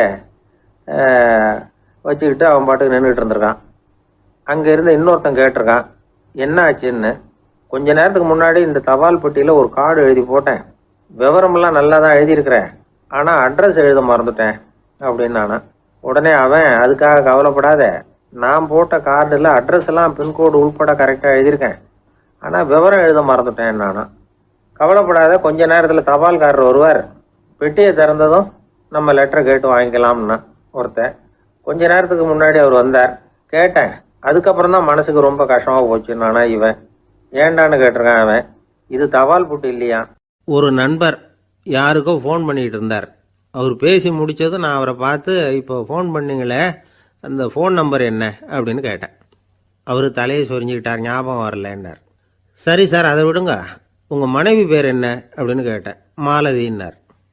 என்ன சார் இது வேடிக்கை, கொஞ்ச நேரத்துக்கு முன்னாடி பேசின ஃபோன் நம்பர் மறந்து போச்சு, எப்போவோ கல்யாணம் பண்ணிக்கிட்ட மனைவி பேர் மறக்கலை, அதை கரெக்டாக சொல்லிவிட்டீங்களே அப்படின்னு கேட்டேன். அவர் என்ன ஒரு மாதிரியாக பார்த்தார். அவர் அப்படி என்னை பார்த்ததில் ஒன்றும் தப்பு இல்லை, ஏன்னா நாம் எல்லாருமே அப்படித்தானே. ஒரு குறிப்பிட்ட காரியத்துக்காக தொலைபேசியில் ஒருத்தட்ட பேசுகிறோம், அதுக்கப்புறம் அந்த எண் நமக்கு அனாவசியம், அதனால் மறந்துடுறோம். இதுக்கு பேர் தான் தற்காலிக ஞாபகம். ஆனால் மனைவி பேரை மறந்துட முடியுமா? முடியாது. அது அவசியமான ஒன்று. அடிக்கடி அந்த பேரை உபயோகப்படுத்துகிறோம், அதனாலேயும் அது முக்கியங்கிறதுனாலேயும் அதை மறக்கறதில்லை. இதுக்கு பேர் நிரந்தர ஞாபகம். சரி, இந்த தற்காலிக ஞாபகம், நிரந்தர ஞாபகம், இது 2 ஞாபக அளவுகளையும் கட்டுப்படுத்துறது எது அப்படின்னா, மூளைக்குள்ளே நடக்கிற மின்சார நடவடிக்கைகள் தான். தற்காலிக ஞாபகம் ஒரு மின்னல் மாதிரி தோன்றி மறையுது. நிரந்தர ஞாபகம் ஒரு படிவம் போல மூளையில் படிஞ்சுடுது. ஒரு சம்பவத்தின் பல பிரதிகள் மூளையில் பல்வேறு பகுதிகளிலேயும் படிகிறதுனால ஒன்று மறைஞ்சாலும் மறந்தாலும் இன்னொன்று மறையறதில்ல. இப்படிப்பட்ட நிலைமையில தான் இந்த தொண்டையில் இருக்கு வாயில் வரமாட்டேங்குது சார் அப்படிமா. ஒருத்தருக்கு எந்த துறையில் ஆர்வமும் ஈடுபாடும் அதிகமோ அது சம்பந்தமான ஞாபக சக்தி அதிகமாக இருக்கும். தொழிலை விரும்புகிற ஒரு டெலிஃபோன் ஆப்ரேட்டருக்கு எண்கள்லாம் நல்ல ஞாபகம் இருக்கும். அது மாதிரி கவிஞர்களுக்கு வார்த்தைகள் நல்ல ஞாபகத்தில் இருக்கும். இது ஒரு பக்கம் இருந்தாலும் ஒரு மூளை எண்களை விட எழுத்துக்களை விட படங்களை ரொம்ப சுலபமாக ஞாபகத்தில் வச்சுக்குது. புரிஞ்சுக்கிற தன்மை, அனுபவம், புத்தி கூர்மை இது கூடி குறையிறத பொறுத்து ஞாபக சக்தியும் ஏறும் இறங்கும். இப்போ உதாரணத்துக்கு ஒரு பையனுக்கு படித்தது எதுவும் ஞாபகத்தில் இல்லைன்னா அவன் அதை சரியாக புரிஞ்சுக்கலன்னு அர்த்தம். இந்த மறதிங்கிறது எந்த சமயத்தில் ஒரு பிரச்சனை ஆகுது தெரியுமா? உங்களுக்கு வேண்டியப்பட்ட ஒருத்தரை ஞாயிற்றுக்கிழமை சாயந்தரம் சரியாக 5 மணிக்கு கடற்கரைக்கு வர சொல்லிவிட்டு அந்த நேரத்தை மறந்துவிட்டா அது பரவாயில்ல, வர சொன்னதையே மறந்துவிட்டா தான் நிலைமை மோசம்னு அர்த்தம். இப்படி இருந்தால் இது சிகிச்சை எடுத்துக்க வேண்டிய நிலைமைங்கிறத புரிஞ்சுக்கணும். ஆமாம், இதுக்கும் மருந்து இருக்குது. ஆனால் மூளை குறிப்பிட்ட அளவுக்கும் கீழே இயங்குறப்போவோ இன்னொன்று சொல்லுவாங்க, இந்த நியூரோ டிரான்ஸ்மிட்டர் அப்படின்னு சொல்லுவாங்க. அப்படிங்கிற மூளை ரசாயனம் ரொம்பவும் குறைஞ்சி போகிறப்போ மட்டும்தான் உபயோகப்படும். டாக்டர் என்ன சொல்கிறாங்க தெரியுமா? மூளையை பொறுத்த வரைக்கும் அதில் ஞாபக சக்தி அதிகமாக உள்ள மூளை, மறதி உள்ள மூளை அப்படின்னு ஒன்றும் கிடையாது அப்படிங்கிறாங்க. நினைவு வச்சுக்கிறதுக்கு பயிற்சி அளிக்கப்பட்ட மூளை, பயிற்சியற்ற மூளை அப்படின்னு வேணும்னா சொல்லலாம் அப்படின்னு சொல்கிறாங்க. அதனால் நம்ம ஞாபக சக்திங்கிறது நம்மக்கிட்ட இருக்கிற பயிற்சி, முயற்சி இதை பொறுத்து தான் அமையும். ஒருத்தர் ஒரு பென்சிலை எங்கேயோ வச்சுக்கிட்டு தேடிக்கிட்டு இருந்தார். அப்புறம் என்னமோ தீவிரமாக யோசனை பண்ணி அதை ஞாபகப்படுத்தி பார்த்துக்கிட்டு இருந்தாராம். எதிரில் உட்காந்துருந்தவர் சொன்னார், பென்சிலை தானே தேடிட்டு இருக்கீங்க, அது உங்கள் வலது காதில் இருக்குது சார் அப்படின்னாராம் அவர். இதுக்கு அவர் சொல்லியிருக்காரு, பென்சிலை வலது காதில் தான் வச்சுருக்கேங்கிறது எனக்கு நல்லா ஞாபகம் இருக்குது, ஆனால் எது வலது காதுங்கிறது தான் மறந்து போச்சு அப்படின்னாராம். அவர் அதை தான் யோசிச்சுட்டு இருந்திருக்கிறார். என்னுடைய நண்பர் ஒருத்தர், அவருக்கு ஜாதகத்தில் நம்பிக்கை உண்டு. அவரே ஜோசியம்லாம் பார்ப்பார். என்ன சார் இந்த காலத்தில் இதையெல்லாம் நம்பிக்கிட்டு இருக்கீங்களே அப்படின்னு கேட்டால், உங்களுக்கு ஒன்றும் தெரியாது சார், இந்த உலகத்தில் ஒவ்வொருத்தரும் அவங்கவங்க செய்கிற நல்லது கெட்டதுக்கு தகுந்த பலனை அனுபவிச்சே தீரணும்பார். அது மட்டும் இல்லை, ஒருத்தர் செத்துட்டா கூட அவன் செஞ்ச பாவ புண்ணியங்கள் கூடவே போய்கிட்டு இருக்கோம்பார். அது எப்படி கூட போவோம் அப்படின்னு குதர்க்கமாக கேட்டால் அதுக்கு அவர் ஒரு கதை சொன்னார். அது ரொம்ப சுவாரஸ்யமாக இருந்தது. அது என்ன கதைன்னா, ஒரு ஊரில் ஒருத்தர் இருந்தாராம். அவர் ஜோசியம் பார்க்குறதுல ரொம்ப கெட்டிக்காரரான். ஒருத்தருடைய தலைமுடியை மட்டும் அவர்கிட்ட காட்டினா போதும், அதை மட்டும் பார்த்துட்டு அவருடைய ஜாதகத்தையே அலசி விடுவாராம். அப்பேற்பட்ட திறமை. அந்த ஆள் ஒரு சமயம் கன்னியாகுமரி கடற்கரைக்கு போயிருந்திருக்கார். அங்கே கரை ஓரமாக ஒரு மண்டை ஓடு கிடந்திருக்கு. அதை எடுத்து பார்த்துருக்கார். அந்த மண்டை ஓட்டை வச்சுக்கிட்டே அதோட ஜாதகத்தை அலசியிருக்கார். இந்த மண்டை ஓட்டுக்கு உரிய ஆசாமி வாழ்க்கையில் ரொம்ப கஷ்டப்பட்டிருக்கணும், நிறைய கஷ்டத்தை அனுபவிச்சிருக்கணும். அது தாங்க முடியாம தான் கடல்ல விழுந்து தற்கொலை பண்ணிட்டு இருக்கான் அப்படிங்கிறத அவர் கணிச்சுட்டார். இருந்தாலும் இந்த மண்டை ஓடு இன்னமும் அனுபவிக்க வேண்டியது பாக்கி இருக்கு அப்படிங்கிறத அவர் உணர்ந்தாராம். அது சரி, ஒருத்தன் உயிரோடு இருக்கிற வரைக்கும் நல்லது கெட்டதை அனுபவிக்க முடியும், செத்ததுக்கு அப்புறமும் பாக்கி இருக்குன்னா அதை எப்படி அனுபவிக்கிறது? இந்த மண்டை ஓட்டுக்கு இன்னும் கொஞ்சம் பாக்கி இருக்குங்கிறது அவருக்கு புரிஞ்சதே தவிர அதோட அர்த்தம் என்னங்கிறது சரியா விளங்கலை. சரி, இதை இன்னும் கொஞ்சம் விவரமா ஆராய்ச்சி பண்ணுவோம் அப்படின்னு நினைச்சுக்கிட்டு அதை தன்னுடைய வீட்டுக்கு எடுத்துட்டு போயிட்டார். அந்த மண்டை ஓட்டை ஒரு பெட்டியில வச்சு பூட்டினார். தன்னுடைய தனி அறையில அதை பத்திரமா வச்சுக்கிட்டார். தினமும் ராத்திரி ஆனதும் தன்னுடைய மனைவியை பார்த்து, நீ போய் பூஜை அறையில தனியா படுத்துக்க அப்படின்னு சொல்லிவிட்டு தினம் ராத்திரி 12 மணிக்கு பெட்டியை திறந்து அவர் பார்ப்பார். மண்டை ஓடு அப்படியே இருந்தது தவிர இன்னும் கொஞ்சம் பாக்கி இருக்குங்கிறதுக்கு அர்த்தம் அவருக்கு விளங்கலை. அந்த மண்டை ஓட்டுக்கு இன்னும் என்ன பாக்கி இருக்க போகுது? எப்படியோ ஒரு 10 நாள் போச்சு. அந்த வீட்டம்மாவுக்கு சந்தேகம் வந்துட்டுது, நம்ம வீட்டுக்காரரு நம்மளை தனியா ஏன் தூங்க சொல்றார் அப்படிங்கிற சந்தேகம். உடனே பக்கத்து வீட்டு அம்மா கிட்ட விஷயத்த சொல்லியிருக்கிறாங்க. அந்த அம்மா உடனே, நீ கவலைப்படாத, நான் கண்டுபிடிச்சு சொல்றேன் அப்படின்னு சொல்லிவிட்டாங்களாம். அன்னைக்கு ராத்திரியே ஜன்னல் வழியா எட்டி பார்த்துருக்குறாங்க. இந்த ஆள் மண்டை ஓட்டை கையில வச்சுக்கிட்டு அது திருப்பி திருப்பி பார்த்துக்கிட்டு இருக்கிறான். அதை பார்த்துட்டாங்க. மறுநாள் காலையில அவரோட மனைவியை பார்த்தாங்க. ஏம்மா, உன் வீட்டுக்காரருக்கு நீ முதல் மனைவியா 2வது மனைவியா அப்படின்னு கேட்டாங்களாம்.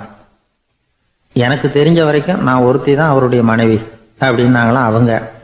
அப்படி இல்லை, நீ அவருக்கு 2வது மனைவி, முதல் மனைவியின் மண்டை ஓட்டை தான் அவர் தினமும் ராத்திரியில் எடுத்து பார்த்துக்கிட்டு இருக்கிறார் அப்படின்னாங்க அடுத்த வீட்டு அம்மா.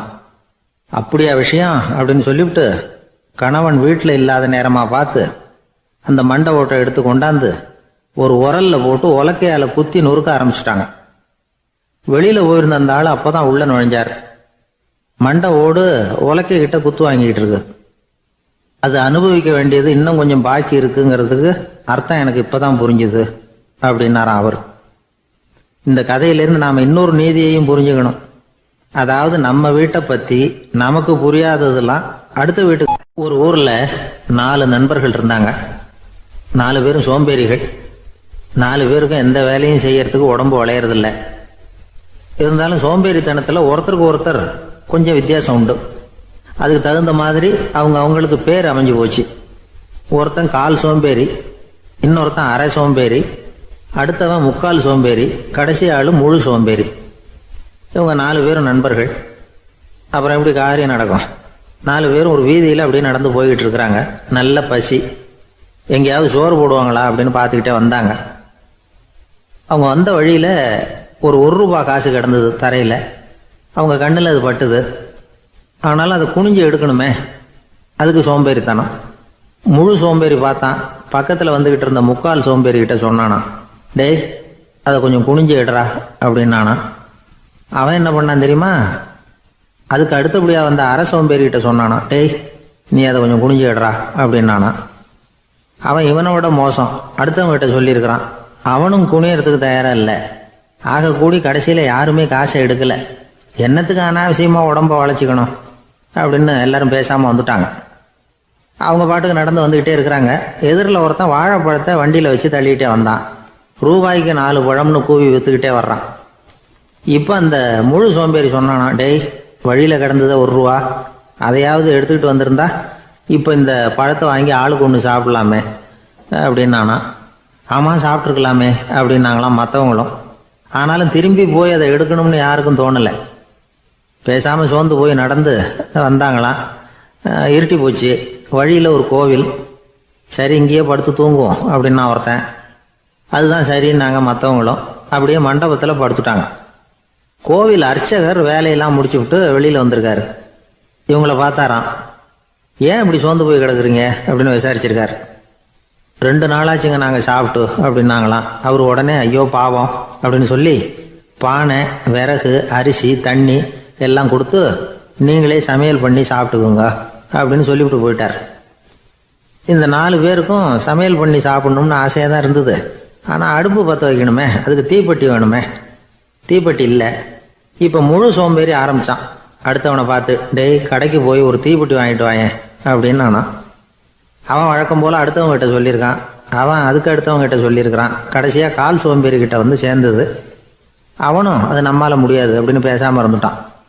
இப்போ தீப்பெட்டி வேணுமே, அதுக்கு என்ன பண்ணுறது? அவங்களுக்குள்ளே பேசி ஒரு முடிவுக்கு வந்தாங்களாம். அதாவது யார் முதல்ல வாயை திறந்து பேசுகிறாங்களோ அவங்க தான் தீப்பெட்டி வாங்கிறதுக்கு போகணும் அப்படின்னு. அவ்வளவுதான். உடனே 4 பேரும் வாயை கெட்டியாக மூடிக்கிட்டு படுத்துக்கிட்டாங்க. அவங்க சமையல் பண்ணி சாப்பிட்டாங்களா என்ன அப்படிங்கிறது அர்ச்சகருக்கு தெரியல. சரி பார்த்துட்டு வரலாமேன்னு வந்தார்.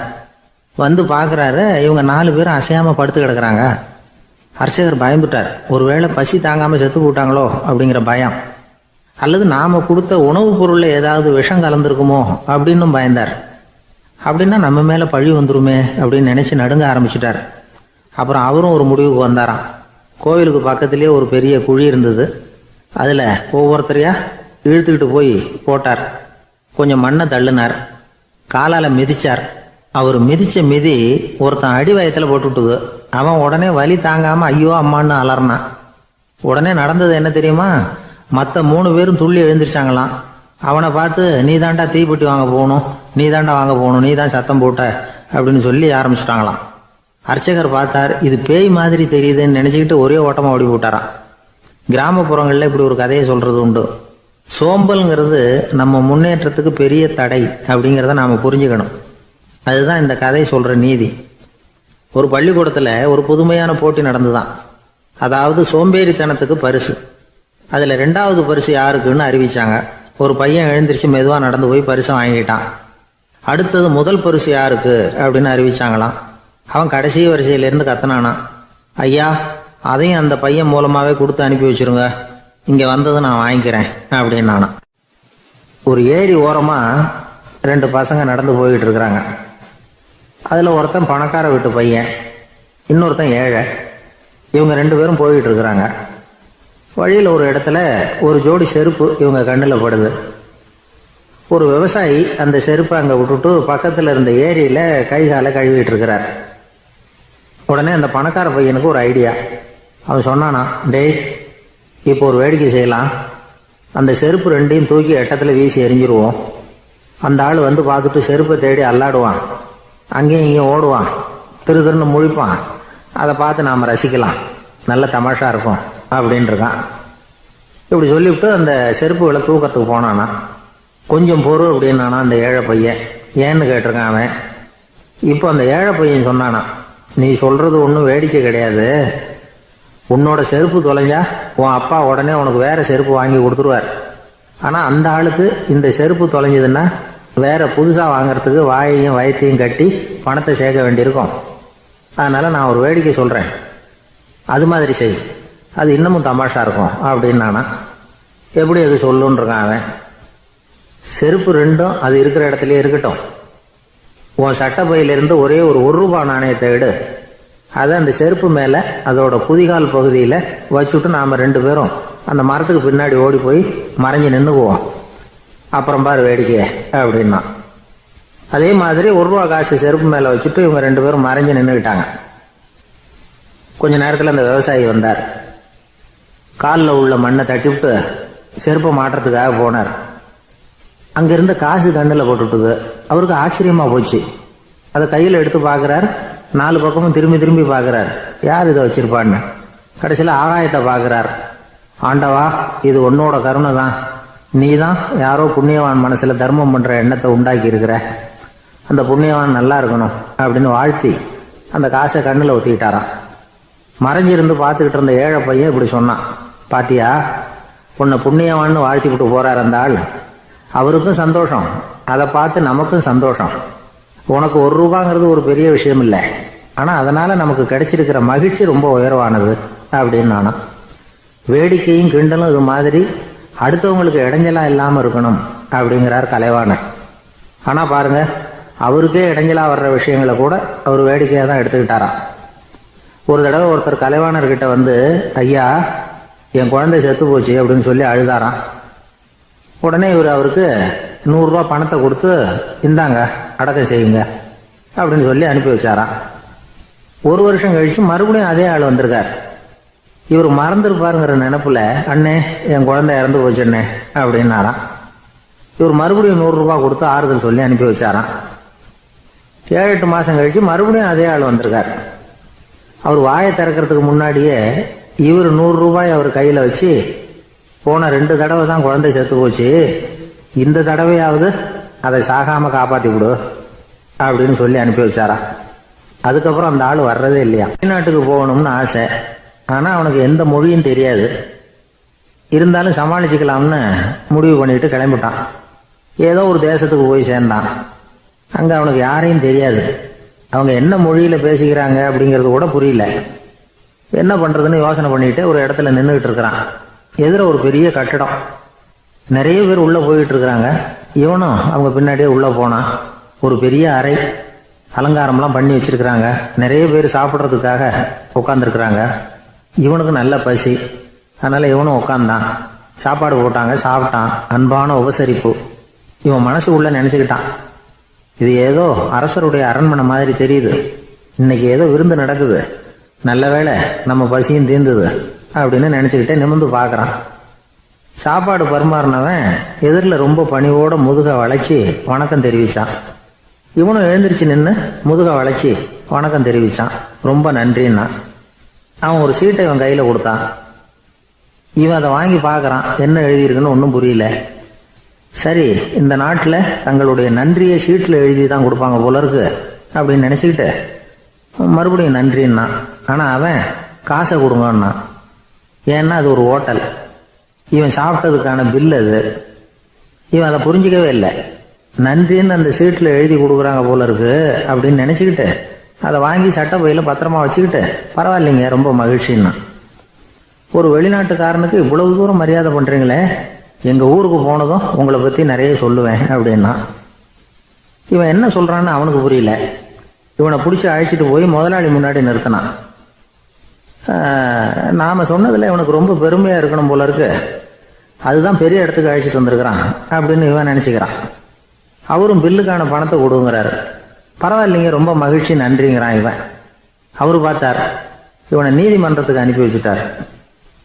இவன் என்ன நினச்சிக்கிட்டான், நம்மளை இந்த ஊர் ராஜா முன்னாடியே அழைச்சிக்கிட்டு வந்து நிறுத்தி இருக்கிறாங்க போல இருக்கு, என்ன ஒரு பெருந்தன்மை அப்படின்னு நினச்சிக்கிறான். நீதிபதி சொன்னார், சாப்பிட்டதுக்கான பணத்தை கொடுத்துரு, இல்லைன்னா அதுக்கான தண்டனையை அனுபவிக்க வேண்டி இருக்கும்னார். ராஜாவே நமக்கு நன்றி சொல்றாரு போல இருக்கு அப்படின்னு நினச்சிக்கிறான் இவன். என் மகிழ்ச்சிக்கு எல்லையே இல்லைங்க அப்படின்னா. அவரு பார்த்தார், இவனுக்கு தண்டனை கொடுக்க வேண்டியதுதான் அப்படின்னு முடிவு பண்ணார். உடனே தீர்ப்பு எழுதினார். இவனை கழுதையில பின்புறமா உட்கார வைங்க, இவன் ஒரு மோசடிக்காரன் அப்படின்னு ஒரு போர்டு எழுதி அவன் கழுத்துல மாட்டுங்க, அப்புறம் அந்த கழுதையை ஊர் பூரா விரட்டுங்க அப்படின்னார். இவனுக்கு தான் மொழி புரியலையே, ஏதோ நடக்குது அப்படிங்கிறது மட்டும் புரியுது. எல்லாரும் சேர்ந்து இவனை ஒரு கழுதை மேல உட்கார வச்சாங்க. ஓஹோ, நம்மளை பாராட்டி ஒரு ஊர்வலம் நடத்துறாங்க போல இருக்கு அப்படின்னு நினைச்சுக்கிறான் இவன். எல்லாரும் சத்தம் போட்டுக்கிட்டே கையை தட்டிக்கிட்டு கழுதை பின்னாடி ஓடி வர்றாங்க. இவனுக்கு ரொம்ப உற்சாகமா இருக்குது. எல்லாருக்கும் கை கூப்பி வணக்கம் சொல்லிக்கிட்டே போறான். கூட்டத்துல திடீர்னு ஒரு தெரிஞ்ச முகம் தெரியுது. அவனுடைய தேசத்தை சேர்ந்த ஒரு ஆள் அவன். அவனை பார்த்ததும் இவனுக்கு ரொம்ப உற்சாகம். நம்ம ஊருக்கு போனதும் இங்க நமக்கு கிடைச்ச மரியாதையெல்லாம் உண்மைதான்னு சொல்றதுக்கு ஒரு சாட்சியும் கிடைச்சிட்டுது அப்படின்னு நினைச்சுக்கிறான். அவனை பார்த்து கத்தனான், நல்லா பார்த்துக்க, இந்த ஊர் மக்கள் எனக்கு எப்படிப்பட்ட வரவேற்பு கொடுக்குறாங்கிறத நல்லா கவனிச்சுக்கோ அப்படிங்கிறான். அவனுக்கு அவமானமா போட்டுது. தலையை குனிஞ்சுக்கிட்டே நழுவி போயிட்டான். இவன் பார்த்தான், அவன் தலை தெரியல. ஆகா, அவனுக்கு நம்ம மேல பொறாம போல இருக்கு, அதனாலதான் காணாம போயிட்டான் அப்படின்னு நினைச்சுக்கிறான். இப்படி ஒரு வேடிக்கை கதையை பெரியவங்க சொல்றது உண்டு. கதை வேடிக்கையா இருந்தாலும் இதுல உள்ள கருத்து என்ன தெரியுமா? அந்த கழுதை மேல உட்கார்ந்துருக்கிறானே, அது மாதிரிதான் நாமளும் அகங்காரம்ங்கிற கழுதை மேல உட்காந்துக்கிட்டு இருக்கோமா. நாமளும் கிட்டத்தட்ட அதே மாதிரி பிரம்மையில தான் இருக்கிறோமா. என்ன நடக்குதுங்கிறதே புரியறது இல்லை. அகங்காரத்துல பேசுறவனுக்கும் சித்த சுவாதீனம் இல்லாம பேசுறவனுக்கும் அதிக வித்தியாசம் இருக்கிறது இல்லை. அது மாதிரி ஒருத்தன் தன்னுடைய வீட்டை சுத்தி சேற்ற வாரி இறைச்சிக்கிட்டு இருந்தானா. அந்த வழியா வந்த ஒரு பெரியவர் அதை பார்த்திருக்கார். என்னப்பா பண்ணிட்டு இருக்கிற அப்படின்னு கேட்டாராம். கழுதைகளை விரட்டிக்கிட்டு இருக்கிறேன் அப்படின்னானா. இங்க கழுதைகளே காணுமே அப்படின்னாராம் அவரு. அதுதான் ஏற்கனவே விரட்டி விட்டனே அப்படின்னானா இவன். ஒரு ரயில் வேகமா போயிட்டு இருக்கு. அது ஒரு ரயில்வே ஸ்டேஷன்ல கொஞ்ச நேரம் நின்னுது. அப்போ அதுல ஒரு ஆள் ஏறினார். தலையில ஒரு மூட்டையை வச்சிருந்தார். மூட்டையை தலையில சுமந்துக்கிட்டே உள்ள வந்தாரு. மூட்டையை தலையில சுமந்துக்கிட்டே ஒரு இடத்துல உட்கார்ந்தார். ரயில் மறுபடியும் புறப்பட்டது. இவர் தன் தலையில இருந்த மூட்டையை கீழே இறக்கி வைக்கணும்ல, வைக்கல, சுமந்துக்கிட்டே வர்றார். எதிரில் உட்காந்துருந்தவர் கேட்டார், ஏங்க ஏன் இப்படியே உட்காந்துருக்குறீங்க தலையில மூட்டையை வச்சுக்கிட்டு, மூட்டையை கீழே இறக்கி வைக்கலாமே அப்படின்னார். வேணாங்க, பாவம், தலையில இருக்கிற மூட்டையை இறக்கி ரயிலில் வச்சா ரயிலுக்கு பாரம் அதிகமாக இருக்கும் அப்படின்னார் அவரு. இப்படி ஒரு ஆளை பார்த்தா நமக்கு சிரிப்பு தான் வரும். ஏன்னா ரயிலுங்கிறது அந்த மூட்டையையும் சேர்த்து சுமந்துக்கிட்டு தான் போகுது. அவன் அந்த மூட்டையை தலையில வச்சிருந்தாலும் ஒண்ணுதான், தரையில வச்சிருந்தாலும் ஒண்ணுதான். அதனால ரயிலுக்கு எந்த மாற்றமும் ஏற்பட போறதில்லை. அதே மாதிரி தான் நம்ம மனமும். இதுவும் ஒரு தேவையில்லாத சுமை, அனாவசியமா சுமந்துக்கிட்டு இருக்கிறோம். இத கீழே இறக்கி வச்சுட்டா வாழ்க்கை பிரயாணம் சுகமா இருக்கும். ரயில் பிரயாணம் பண்ற அந்த ஆள் மூட்டையை சுமக்கிறான், வாழ்க்கை பிரயாணம் பண்ற நாம மனசை சுமக்கிறோம். இது ரெண்டுக்கும் எந்த வித்தியாசமும் இல்லை. மனசை கீழே இறக்கி வச்சுட்டா பாரம் இல்லாமல் வாழலாம், பறவைகள் மாதிரி பறக்கலாம், குழந்தைகள் மாதிரி கள்ளங்கபடம் இல்லாம வாழலாம். இந்த வெளி உலகத்துல நாம நிலை பெற்று இருக்கணும், வேரூன்றி இருக்கணும். அதே சமயம் நம்முடைய உள்வெளியில ஆன்மீக வாழ்க்கையில பாரம் இல்லாம இருக்கணும். அப்போ பறக்கணும், நதியை போல ஓடணும், மிதக்கணும். பயணம் சுகமா இருக்கும், களைப்பு தெரியாது, கவலை தெரியாது. ஒரு சீடன் போதி தர்மரை நாடி வந்தான். குருவே, நீங்கள் என்ன வெறுமையாக இருக்க சொன்னீங்க, நான் இப்போ மறுபடியும் வெறுமையானவன் ஆகிட்டேன், அதனால இப்போ என்ன செய்ய சொல்றீங்க என்ன அப்படின்னு சொல்லி நின்னான். உடனே அந்த குரு பக்கத்தில் இருந்த ஒரு குச்சியை எடுத்து அவன் தலையில் அடிச்சு, போய் அந்த வெற்றுத்தன்மையையும் வீசி எறிந்து விட்டு வா அப்படின்னார். நான் இப்போ காலியாக இருக்கிறேன்னு ஒருத்தன் சொல்கிறான்னு வச்சுங்க, அது உண்மை இல்லை. ஏன்னா இன்னமும் அதில் நான்கிற எண்ணம் இருக்குது. எந்த சிந்தனையும் இல்லாமல் இருக்கிறது கடினம்தான். ஆனாலும் மனிதன் அதில் உள்ள நுட்பத்தை புரிஞ்சுக்கிட்டான்னா இவ்வளவு தூரம் தூக்கி சுமந்துக்கிட்டு வந்த அந்த மனதின் முட்டாள்தனத்தை அவனே பார்த்துட்டு சிரிப்பான். இதுதான் பெரியவங்க சொல்லியிருக்கிற ஆலோசனை. நம்மால் ஒருத்தன் தலையில் ஒரு பெரிய மூங்கில் கூடையோடு ரயிலில் உட்கார்ந்தான். கூடை தலையில் இருந்தது, கீழே இறக்கி வைக்கல. எதிரில் இருந்தவர் கேட்டார், ஏங்க எதுக்காக அதை அனாவசியமாக சுமந்துக்கிட்டே இருக்கீங்க, கீழே இறக்கி வைங்களேன்னார். இல்லைங்க, நான் வீட்டை விட்டு புறப்படும் பொழுதே என் பையன் சொல்லிவிட்டான் கூடையை தலையை விட்டு இறக்கக்கூடாதுன்னு அப்படின்னார். அவன் சின்ன பையன், விவரம் இல்லாமல் சொல்லியிருப்பான். இப்போ என்ன நேரில் வந்தால் பார்த்துக்கிட்டு இருக்கிறான், நீங்கள் இறக்கி வைங்கன்னார் அவர். அவன் நேரில் பார்த்துக்கிட்டு இல்லை, இருந்தாலும் நான் இந்த கூடையை கீழே இறக்கி வச்சா அது அவனுக்கு தெரிஞ்சிடும் அப்படின்னாரு இவர். அது எப்படின்னார் அவர். அவன் தனக்கு டிக்கெட் வாங்க வேணாம்னு சொல்லி இப்போ இந்த கூடைக்குள்ளே தான் உட்காந்துருக்கிறான் அப்படின்னார் இவர்.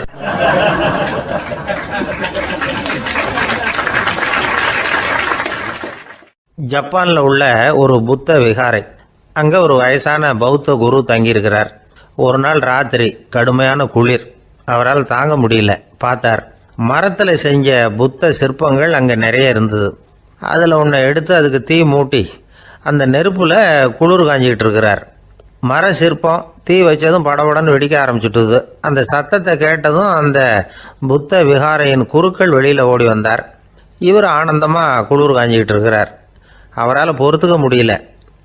தெருவில் தெரிஞ்சுக்கிட்டு இருந்த அந்த பெரியவரை இங்கே தங்க அனுமதித்ததே அவர் தான்.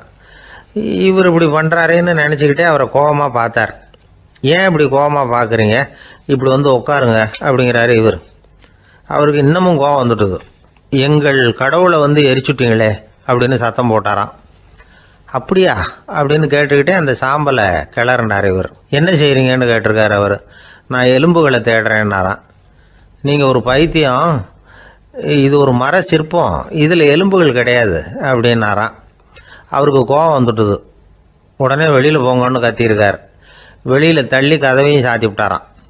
மறுநாள் காலையில் கதவை திறந்து பார்த்தா அந்த வயசான பெரியவர் ஒரு மைல்கல் மேலே சில காட்டு பூக்களை வச்சு புத்தம் சரணம் கச்சாமின்னு சொல்லிக்கிட்டே இருக்கிறார். இவருக்கு சந்தேகமாக போட்டுது. கிட்ட போனார். என்ன செஞ்சுக்கிட்டு இருக்கீங்கன்னு கேட்டார். இது என்னுடைய காலை நேர பிரார்த்தனைனாராம். நிஜமாவே நீங்கள் ஒரு பைத்தியமாக தான் இருக்கணும், ஏன்னா அது ஒரு மைல்கல் அப்படின்னாராம். இப்போ அந்த பெரியவர் சொன்னாராம், நீங்கள் ஒரு மரத்தை புத்தராக நினைக்கும் பொழுது நான் ஏன் ஒரு மைல்கல்ல புத்தராக நினைக்கக்கூடாது? நான் புத்தரை எரிக்கலாம், ஏன்னா அவரை நான் நேசிக்கிறேன். அந்த சிற்பம் மரத்தால் ஆனதுங்கிறது எனக்கு தெரியும். நான் ஒரு மைல்கல்ல தொழலாம், ஏன்னா அது எனது பூக்களை தாங்குது. நான் இந்த மைல்கல்லுக்குள்ளே மறைஞ்சிருக்கிற புத்தரை பார்க்குறேன். யாராவது ஒரு சிற்பி இதை சிலையாக்கினாதான் நீங்கள் புத்தரை பார்க்க முடியும். அன்னைக்கு ரொம்ப குளிராக இருந்தது. நான் எனக்குள்ளே இருக்கிற புத்தரையும் பாதுகாக்கணும். உள்ளே இருக்கிற புத்தரை காப்பாற்றுறதுக்காக வெளியில் உள்ள புத்தரை எரிக்கலாம், அதில் ஒன்றும் தப்பு இல்லை. அது அவருடைய போதனையிலேயே இருக்குது. உனக்குள் ஜோதியாக இரு அப்படிங்கிறது அவருடைய போதனை. என்னுடைய புத்தர் குளிரில் நடுங்கிட்டு இருந்தார். அந்த மர சிற்பங்கள் வெயில் மழையில் உணர்ச்சி இல்லாமல் இருந்தது, அதனால் அப்படி பண்ணினேன். ஆனால் நீங்கள் என்ன பண்ணீங்க? நான் ஒரு மர புத்தரை எரிச்சதுக்காக உயிருள்ள புத்தரை வெளியில் தள்ளி கதவை சாத்தினீங்க அப்படின்னாராம் அந்த பெரியவர். உண்மையான பக்திங்கிறது இதுதான். அதாவது உனக்குள் ஜோதியாக இரு அப்படின்னு புத்தர் சொன்னார் இல்லையா, அது மாதிரி தனக்குள் ஜோதியாக இருக்கிற இந்த காலத்து ஆசாமிகள் நிறைய பேர் உண்டு. எப்பவும் போதையிலேயே இருக்கிறவங்க. ஒரு நாள் நடு ராத்திரி ஒரு மது கடையில் ஒரு ஆள் அங்குள்ள சிப்பந்திகள் கிட்ட கேட்டுக்கிட்டு இருக்கிறான். மறுபடியும் இந்த கடை எப்போ திறப்பாங்கன்னு கேட்டானா. நாளைக்கு காலையில் 8 மணிக்கு திறப்பாங்க அப்படின்னு ஆனால் அங்கே இருந்த ஆள். அவன் திருப்பி திருப்பி அதையே கேட்டுக்கிட்டு இருக்கான். இவனுக்கு பதில் சொல்லி சொல்லி அழுத்து போச்சு. அதான் சொல்கிறேன் ஐயா, நாளைக்கு காலையில் வா அப்படின்னாங்களாம். அதுக்கு இவன், நான் வர்றதுக்காக கேட்கலையா, நேத்திக்கு வந்தவன் உள்ளேயே மாட்டிக்கிட்டேன், வெளியில் போகிறதுக்காக கேட்டேன் அப்படின்னு. ஒரு ஊரில் ஒரு ஆள் இருந்தான். நிறைய பணம் சேர்த்தான். அவனுக்கு சம்பாதிக்க தெரியுமே தவிர செலவு பண்ண தெரியாது. மகா கஞ்சன். காசை கையில் எடுக்கவே மாட்டான். எடுத்தால் செலவு செய்ய வேண்டியிருக்குமே, அதனால் இப்படியே அவன் காலத்தை ஓட்டி விட்டான். வயசாயிட்டுது. அவனுடைய மனைவி ஒரு நாள் கேட்டாங்க, இவ்வளவு நாளா நீங்க என்னை எங்கேயுமே அழைச்சிட்டு போனதில்லை, இப்போவாவது அழைச்சிட்டு போகக்கூடாதா அப்படின்னாங்க. எங்க போகணும் சொல்லுன்னா, காசிக்கு போகணும், கங்கையில் குளிக்கணும்னாங்க. இவன் பார்த்தான், இதுக்கு ஏன் அவ்வளவு தூரம் செலவு பண்ணிட்டு போகணும், நம்ம ஊர் ஆற்றுலேயே குளிக்கலாமே, இதுவும் புண்ணிய நதி தான், இங்கே குளிச்சா அங்கே குளிச்ச பலன் கிடைச்சிரும் அப்படின்னா. சரின்னு 2 பேரும் ஆத்தங்கரைக்கு போனாங்க. அன்னைக்கு ஏதோ விசேஷம், நிறைய கூட்டம், நிறைய பேர் குளிச்சுக்கிட்டு இருக்கிறாங்க. கரையில் சில புரோகிதர்கள் நின்றுக்கிட்டு இருக்கிறாங்க. குளிக்கிறதுக்கு முந்தி அவங்க கிட்ட உட்காந்தா ஏதோ மந்திரம்லாம் சொல்லுவாங்க, கொஞ்சம் காசு கொடுக்க வேண்டியிருக்கும். அதனால இவன் என்ன பண்ணான், ஆத்தங்கரையிலேயே கொஞ்சம் தூரம் போனான், ஊரை விட்டு தள்ளி வந்துட்டான், அங்கே யாருமே இல்லை. அப்பாடான்னு சந்தோஷப்பட்டான், குளிக்கலாம்னு புறப்பட்டான். இந்த நேரம் கடவுள் பார்த்தார், இந்த கஞ்சனுக்கு ஏதாவது புத்தி போகட்டணும் அப்படின்னு நினைச்சார். உடனே ஒரு புரோகிதர் மாதிரி உருவத்தை மாத்திக்கிட்டு அந்த ஆள் முன்னாடி வந்து நின்னார். அவனுக்கு அதிர்ச்சி, இங்க யாருமே இருக்க மாட்டாங்கன்னு நினைச்சா இங்கேயுமே ஒரு ஆள் வந்துட்டாரு, என்ன பண்றதுன்னு யோசனை பண்ணான். புரோகிதர் உருவத்தில் இருந்த கடவுள் சொன்னார், இதை பாருங்க, இன்னைக்கு விசேஷ நாள், நீராடுறதுக்கு முன்னாடி சுயகல்பம் பண்ணிக்கிறது ரொம்ப நல்லது அப்படின்னார். என்கிட்ட பணம் எதுவும் இல்லையேன்னா, பரவாயில்ல அப்புறமா கொடுங்க வாங்கிக்கிறேன், ஆனா ஒண்ணு, எவ்வளவு கொடுப்பீங்கிறத மட்டும் இப்பவே சொல்லி கொடுங்க அப்படின்னார். இவன் ரொம்ப யோசனை பண்ணான், ஒரு 10 பைசா தரேன் அப்படின்னா. சரின்னு ஒத்துக்கிட்டு எல்லா கிரியைகளையும் அவர் செஞ்சார். அதுக்கப்புறம் கணவனும் மனைவியும் ஆத்துல குளிச்சாங்க. அவர் போயிட்டார். கொஞ்ச நாள் கழிச்சு அவன் வீட்டுக்கு வந்தார் கடனை வசூல் பண்றதுக்கு. வாசல்ல நின்றுகிட்டு இருந்த அவன் மனைவி இவரை பார்த்ததும் தயங்க ஆரம்பிச்சாங்க. அந்த அம்மா கிட்ட விஷயத்த சொன்னார். அந்த அம்மா ஓடி போய் உள்ள இருக்கிற தன்னுடைய கணவர்கிட்ட சொன்னாங்க. அவன் யோசனை பண்ணான், இப்போ வெளியில போனா அவனுக்கு 10 காசு கொடுக்க வேண்டியிருக்கும், அதனால எனக்கு காய்ச்சல்னு அந்த ஆளுகிட்ட சொல்லிவிடு, இன்னொரு சந்தர்ப்பத்தில் என்னை வந்து பார்க்க சொல்லு அப்படின்னா. அந்த அம்மா போய் சொன்னாங்க. அப்படிங்களா, அப்படின்னா அவரை நான் உடனே போய் பார்க்கணுமே அப்படின்னு உள்ள நுழைய ஆரம்பிச்சார். அவங்க மறுபடியும் இருங்க தான் வரேன்னு சொல்லிவிட்டு உள்ள ஓடி விஷயத்த சொன்னாங்க. இது எதுடா வம்பா போச்சு அப்படின்னு பார்த்தான். மனைவியை கிட்டத்தில் கூப்பிட்டான். இதோ பாரு, ஜன்னி கண்டு நான் இறந்து போயிட்டதா சொல்லிவிடு அப்படின்னா சொன்னாங்க. புரோகிதர் பார்த்தார். அப்படின்னா ஒரு வழியா இருந்து அவருடைய இறுதி சடங்குகளையே நானே முடிச்சுட்டு போயிடுறேன் அப்படின்னார். உள்ள இருந்தவன் யோசனை பண்ணான், அந்த ஆள் என்ன விட மாட்டான் போல இருக்கு, அதனால ஒரு சவப்பெட்டியில் என்னை வச்சு தூக்கிக்கிட்டு மயானத்துக்கு போங்க பார்த்துக்கலாம் அப்படின்னா. புரோகிதரை விடுற மாதிரி இல்லை, கூடவே நடந்து போயிட்டு இருக்கிறார். அங்கே இறக்கி சடங்குகளை முடிச்சுட்டு தீ வைக்கிற நேரம் பொட்டிக்குள்ள இருந்த நம்ம ஆள் அலறி அடிச்சுட்டு வெளியில ஓடி வந்தான். புரோகிதர் உருவத்தில் இருந்த கடவுள் சிரிச்சார், தன்னுடைய சுய உருவத்தை காட்டினார். அதுக்கப்புறம் அவனை கூப்பிட்டு, இதை பாருப்பா, ஏன் இப்படி அல்லாடுற, ஏதாவது வர வேணும்னா கேள் தரேன் அப்படின்னார். அவன் யோசனை பண்ணான், பகவானே ஒரே ஒரு வரம் தான் உங்ககிட்ட கேட்கணும்னா. என்ன வேணும் கேளுன்னார். அந்த 10 பைசா தட்சணையை தள்ளுபடி பண்ணா போதும் அப்படின்னா. கடவுளும் சரின்னு சொல்லிட்டு போயிட்டார்.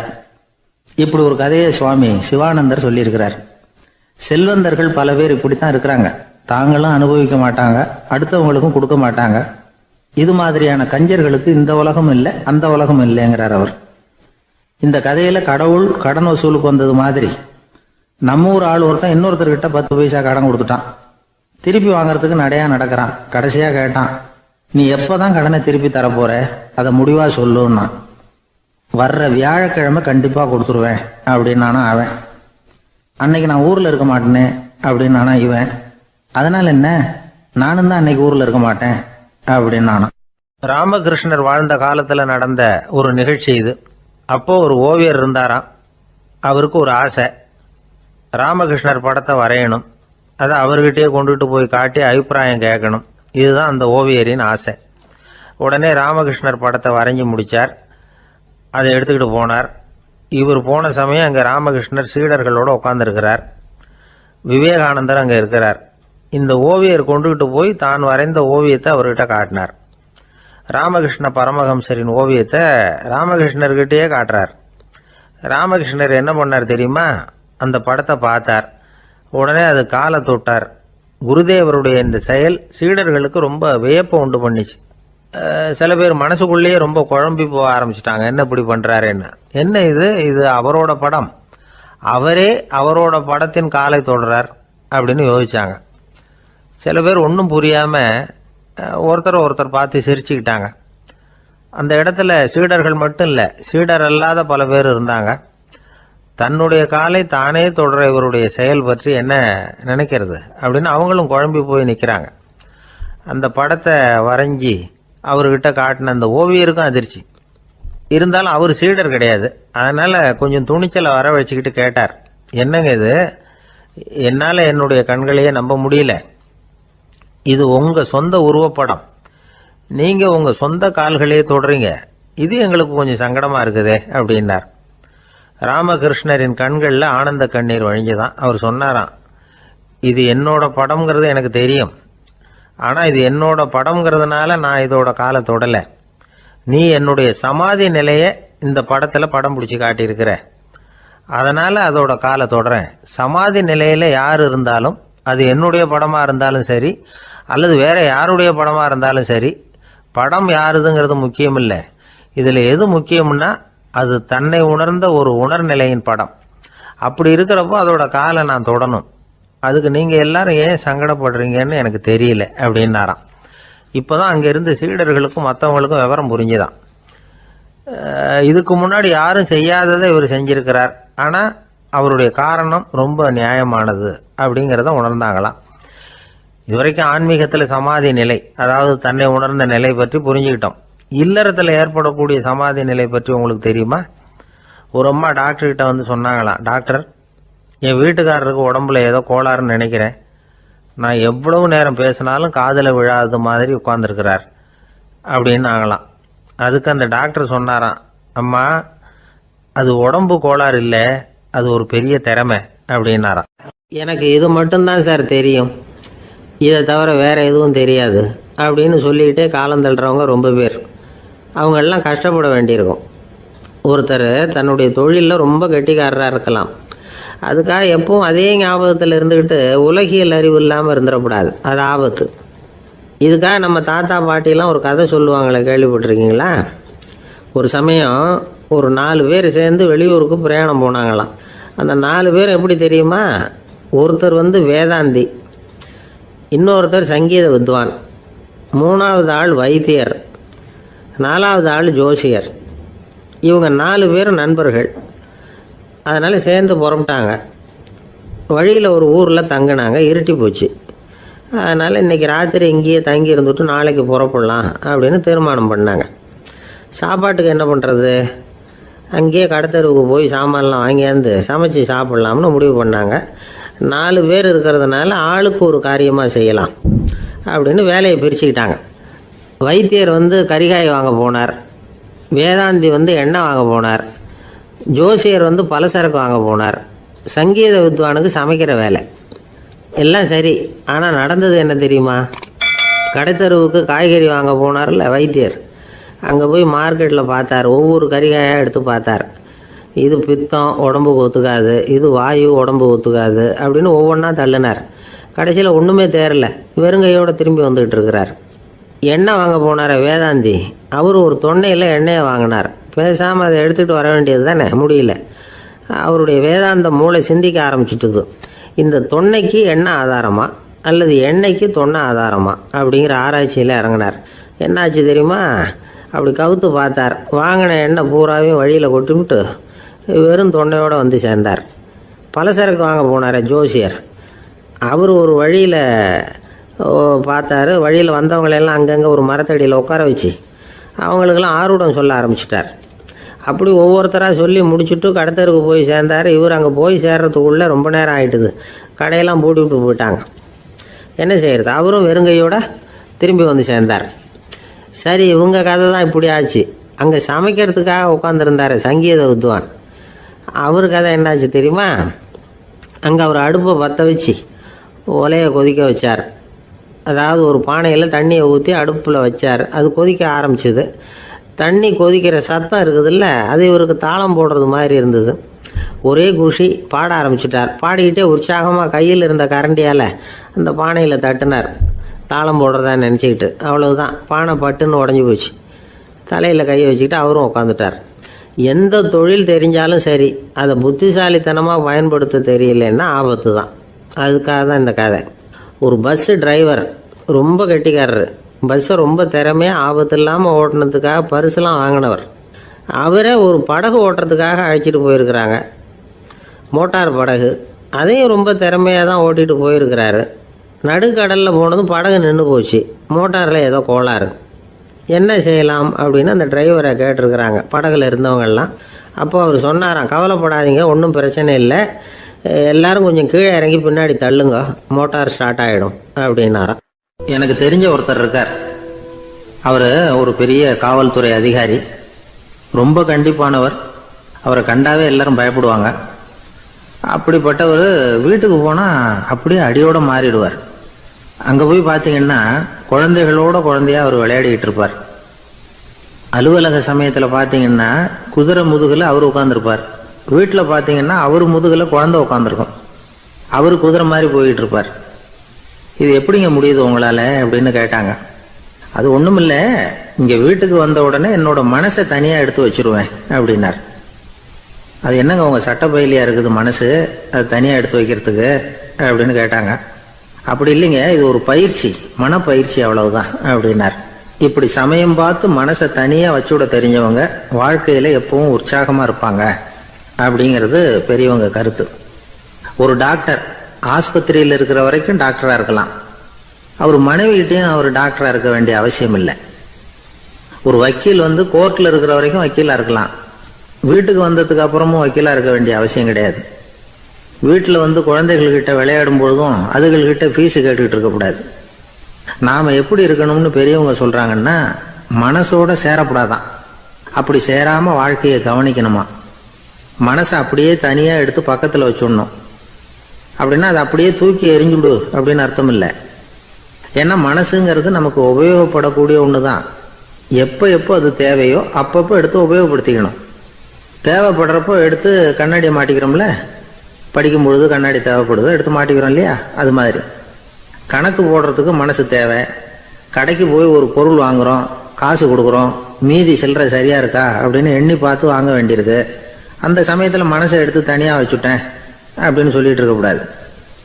பரீட்சைக்கு படிக்க வேண்டியிருக்குது, படித்ததையெல்லாம் அப்படியே நினைவில் வச்சுக்க வேண்டியிருக்கு, அந்த சமயத்தில் மனசை தூக்கி எறிஞ்சுட்டேன் சார் அப்படின்னு சொல்லிட்டு இருக்கக்கூடாது. அப்படி சொன்னால் பரீட்சை நம்மளை தூக்கி எறிஞ்சிடும்.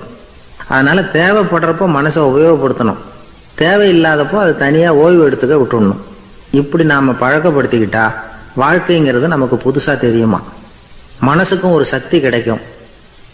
எந்திரங்களுக்கு ஓய்வு கொடுக்குற மாதிரி மனசுக்கும் ஓய்வு கொடுக்கணும், இல்லைன்னா அது களைச்சி போயிடும். குழந்தைகள் மனசை சுமந்துக்கிட்டு இருக்கிறது இல்லை. இது முதியவர்கள் குழந்தைகள்கிட்ட இருந்து கற்றுக்க வேண்டிய ஒரு பாடம். ஆனாலும் இந்த கால குழந்தைகள்கிட்ட ரொம்ப எச்சரிக்கையாக இருக்க வேண்டியிருக்கு. ஒரு தாத்தாவும் பேரனும் விளையாடிக்கிட்டு இருக்கிறாங்க. தாத்தா எனக்கு சைக்கிள் ஓட்ட கற்றுக் கொடு அப்படிங்கிறான் பேரன். சைக்கிள் உயரம் கூட இல்லை, அதுக்குள்ளே சைக்கிள் ஓட்டணுமா அப்படின்னார் தாத்தா. ஏன் தாத்தா, ரயில் ஓட்டுறாரு, அவர் என்ன ரயில் நீளமாக இருக்கார் அப்படின்னு கேட்டானா அந்த பையன். சங்கீத வித்வான்களில் பல வகை உண்டு. சில குறிப்பிட்ட ராகங்களை பாடுறதுல அவங்களுக்கு பெருமை வர்றது உண்டு. ஆனால் ஒருத்தர் இருந்தார், அவரால் ஒரு ராகத்துக்கே பெருமை வந்தது. அந்த ராகத்தை அவர் வாசித்து கேட்கணும் அப்படின்னு சொல்லுவாங்க. அது என்ன ராகம்னா தோடி ராகம். சரி, அந்த வித்வான் யாருன்னா அவர் தான் திருவாவடுதுறை ராஜரத்னம் பிள்ளை. பேராசிரியர் கல்கி ஒரு சமயம் தம்முடைய பத்திரிகையில் எழுதினாராம். அதை அப்படியே படிக்கிறேன் கேளுங்களேன். ஆகா, ஸ்ரீ ராஜரத்னம் பிள்ளையின் தோடி ஆலாபனையை முதலில் கேட்டபோது அவருடைய கற்பனையை விட்டு தள்ளுங்கள். நம்முடைய மனதில் என்னென்ன இன்பமயமான கற்பனைகள் எல்லாம் உதித்தன. குழந்தை தாயிடம் கொஞ்சம் குரலை கேட்டோம், அன்னை குழந்தையிடம் கொஞ்சம் குரலை கேட்டோம், ரதியும் மன்மதனும் பேசிக்கொண்ட காதல் மொழிகளை கேட்டோம், முருகன் சிவபெருமான் செவிகுளர மொழிந்த உபதேசத்தை கேட்டோம், கலைமகள் கவிஞனுக்கு அருளிய ஆசி மொழிகளை கேட்டோம், நாரத முனிவருடைய தம்பூரா சுருதியை கேட்டோம், ராவணன் தன் எலும்பை ஒடித்து வீணையாகச் செய்து வாசித்த கானத்தை கேட்டோம், கானப் பறவைகளின் கலகல ஒலியை கேட்டோம், கோல குயில்களின் குரல் இனிமையை கேட்டோம். இப்படிலாம் பேராசிரியர் கல்கி விமர்சனம் எழுதியிருக்கிறார் திருவாவடுதுறை ராஜரத்னம் பிள்ளை அவர்களுடைய வாசிப்பை கேட்டுட்டு. டிஎன் ராஜரத்னம் பிள்ளை இறந்து போனார். அப்போ கவிஞர் கண்ணதாசன் எழுதினார், செவியனில் ஓடி எங்கள் சிந்தையில் ஓடி இந்த புவியெல்லாம் ஓடி நின்பார் பொங்கிய தோடி வேறெங்கு எவரிடம் போகும் ஐய இனி அதை காப்பார் யாவர் அவிந்தனின் சடலத்தோடே அவிந்தது தோடிதானும் அப்படின்னு எழுதினாராம். அந்த அளவுக்கு அவருடைய தோடியை ரசித்தவர்கள் உண்டு. அதே மாதிரி தோடின்னா என்னன்னு தெரியாமலே அவரை ரசித்தவங்களும் அந்த காலத்தில் உண்டு. அதாவது ஒரு பெரிய சபையில் இவர் வாசிச்சுக்கிட்டு இருக்கிறார். பாதியில் ஒரு பெரிய மனுஷன் உள்ளே வந்தார்.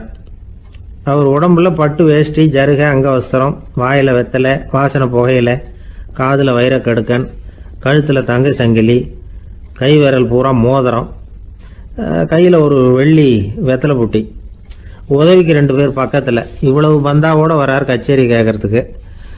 இப்படி வந்தவர் முதல் வரிசையில் உட்கார்ந்தார். வித்வான் வாசித்து முடித்ததும் இவர் அவரை பார்த்து, ஐயா நீங்கள் தோடி வாசிக்கிறதுல ரொம்ப கெட்டிக்காரர்னு கேள்விப்பட்டிருக்கேன், அதை கேட்கறதுக்காக தான் மெனக்கிட்டு வந்திருக்கிறேன், அதை வாசிங்களேன் அப்படின்னாராம் இந்த பெரியவர். ராஜரத்னம் பிள்ளைக்கு ஒன்றும் புரியல. ஏன்னா இது வரைக்கும் அவர் வாசிச்சுக்கிட்டு இருந்ததே அந்த தோடி ராகத்தை தான். அதை வாசித்து முடித்ததும் அதை வாசிங்களேன்னு இவர் கேட்குறார். அப்படின்னா இவரோட ஞானம் எப்படிப்பட்டது? இவ்வளவும் கேட்டுட்டு இப்படி கேட்குறாரே அப்படின்னு அவர் யோசிச்சிருக்கிறார் ராஜரத்னம் பிள்ளை. உடனே என்ன பண்ணார் தெரியுமா? பக்கத்தில் ரொம்ப சாதுவாக சுருதி போட்டுக்கிட்டு இருந்த ஒரு முதுகில் ஓங்கி ஒரு குத்து விட்டாராம். அவருக்கு ஒன்றும் புரியல, எதுக்கு நம்மளை அடிக்கிறார் இவர், நம்மளை குத்துறாரு வித்வான்னு. அவர் அதிர்ச்சியால் இவர் நிமிர்ந்து பார்த்துருக்கார். அப்போ ராஜரத்னம் பிள்ளை சொன்னாராம், ஏய்யா ஐயா பெரிய மனுஷன், என்னுடைய பரம ரசிகர், தோடி ராகம் கேட்கணுங்கிறதுக்காக இவ்வளவு தூரம் வந்திருக்கிறார், முத வரிசையில் உட்காந்துருக்கார். நீ இந்த சமயம் பார்த்து தோடி ராகம் வாசிக்கிற நாதஸ்வரத்தை வீட்டில் வச்சுட்டு வந்துட்டியே, இப்போ ஐயாவுக்காக அந்த ராகத்தை நான் எப்படி வாசிக்கிறது அப்படின்னு சொல்லிவிட்டு மறுபடியும் முதுகில் ஒரு அடி கொடுத்தாராம். அடி வாங்கினவருக்கே சிரிப்பு அடக்க முடியலையா. ஒரு ஊரில் ஒரு ராஜா இருந்தார். அவர் ஒரு நாள் காலையில் அரண்மனையில் மேல் மாடத்தில் நின்றுக்கிட்டு இருந்தார். அப்போ ஒரு ஆள் வீதியில் ரொம்ப வேகமாக ஓடிக்கிட்டு இருக்கான். அதை ராஜா கவனிச்சார். அவன் மனசில் ஏதோ ஒரு தவிப்பு இருக்குங்கிறத புரிஞ்சுக்கிட்டார். உடனே அரண்மனை சேவகர்களை கூப்பிட்டார். அந்த ஆளை இங்கே அழைச்சிட்டு வாங்க அப்படின்னார். இவங்க ஓடி போய் அந்த ஆளை அழைச்சிட்டு வந்தாங்க. மன்னர் முன்னாடி நிறுத்தினாங்க. மன்னர் அவனை நிமிர்ந்து பார்த்தார். எதுக்காக இவ்வளவு வேகமாக ஓடிக்கிட்டு இருக்கிற அப்படின்னு கேட்டார். இதுக்கு அவன் சொன்னா, மன்னா, நம்ம கோட்டையின் வடக்கு வாசல் இருக்கு இல்லையா, அது ஓரமா ஒரு பெரிய பாறாங்கல் கிடக்கு. அதுக்கு அடியில் நான் ஒரே ஒரு வெள்ளி நாணயத்தை புதைச்சி வச்சிருக்கேன். அது இப்போ எனக்கு தேவைப்படுது. என்னுடைய மனைவிக்கு ஒரு பரிசு வாங்கி கொடுக்க வேண்டியிருக்கு. அதுக்காக தான் அவசரமாக ஓடிக்கிட்டு இருக்கிறேன் அப்படின்னா. மன்னர் யோசனை பண்ணார். அப்புறம் சொன்னார், அதுக்காகவா இப்படி ஓடுற? பரவாயில்ல, அதை பற்றி கவலைப்படாத. நான் உனக்கு 10 வெள்ளி காசுகள் தர்றேன், வாங்கிட்டு திரும்பி போ அப்படின்னார்.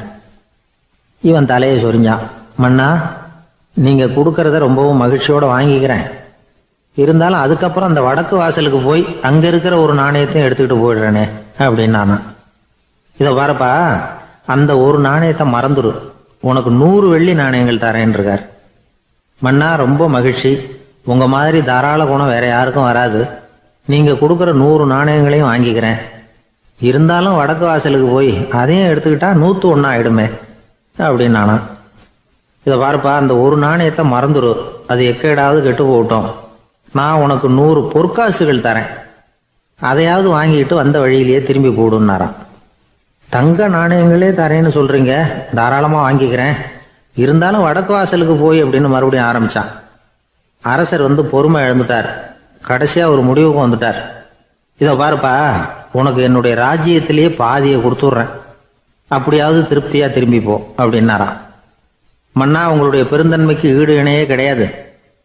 தேசத்திலேயே பாதி பிரிச்சு கொடுக்குறேன்னு சொல்றீங்க, அதனால உங்ககிட்ட ஒரு சின்ன வேண்டுகோள் அப்படின்னானா. சொல்லுன்னாராம் மன்னர் ஆர்வம்.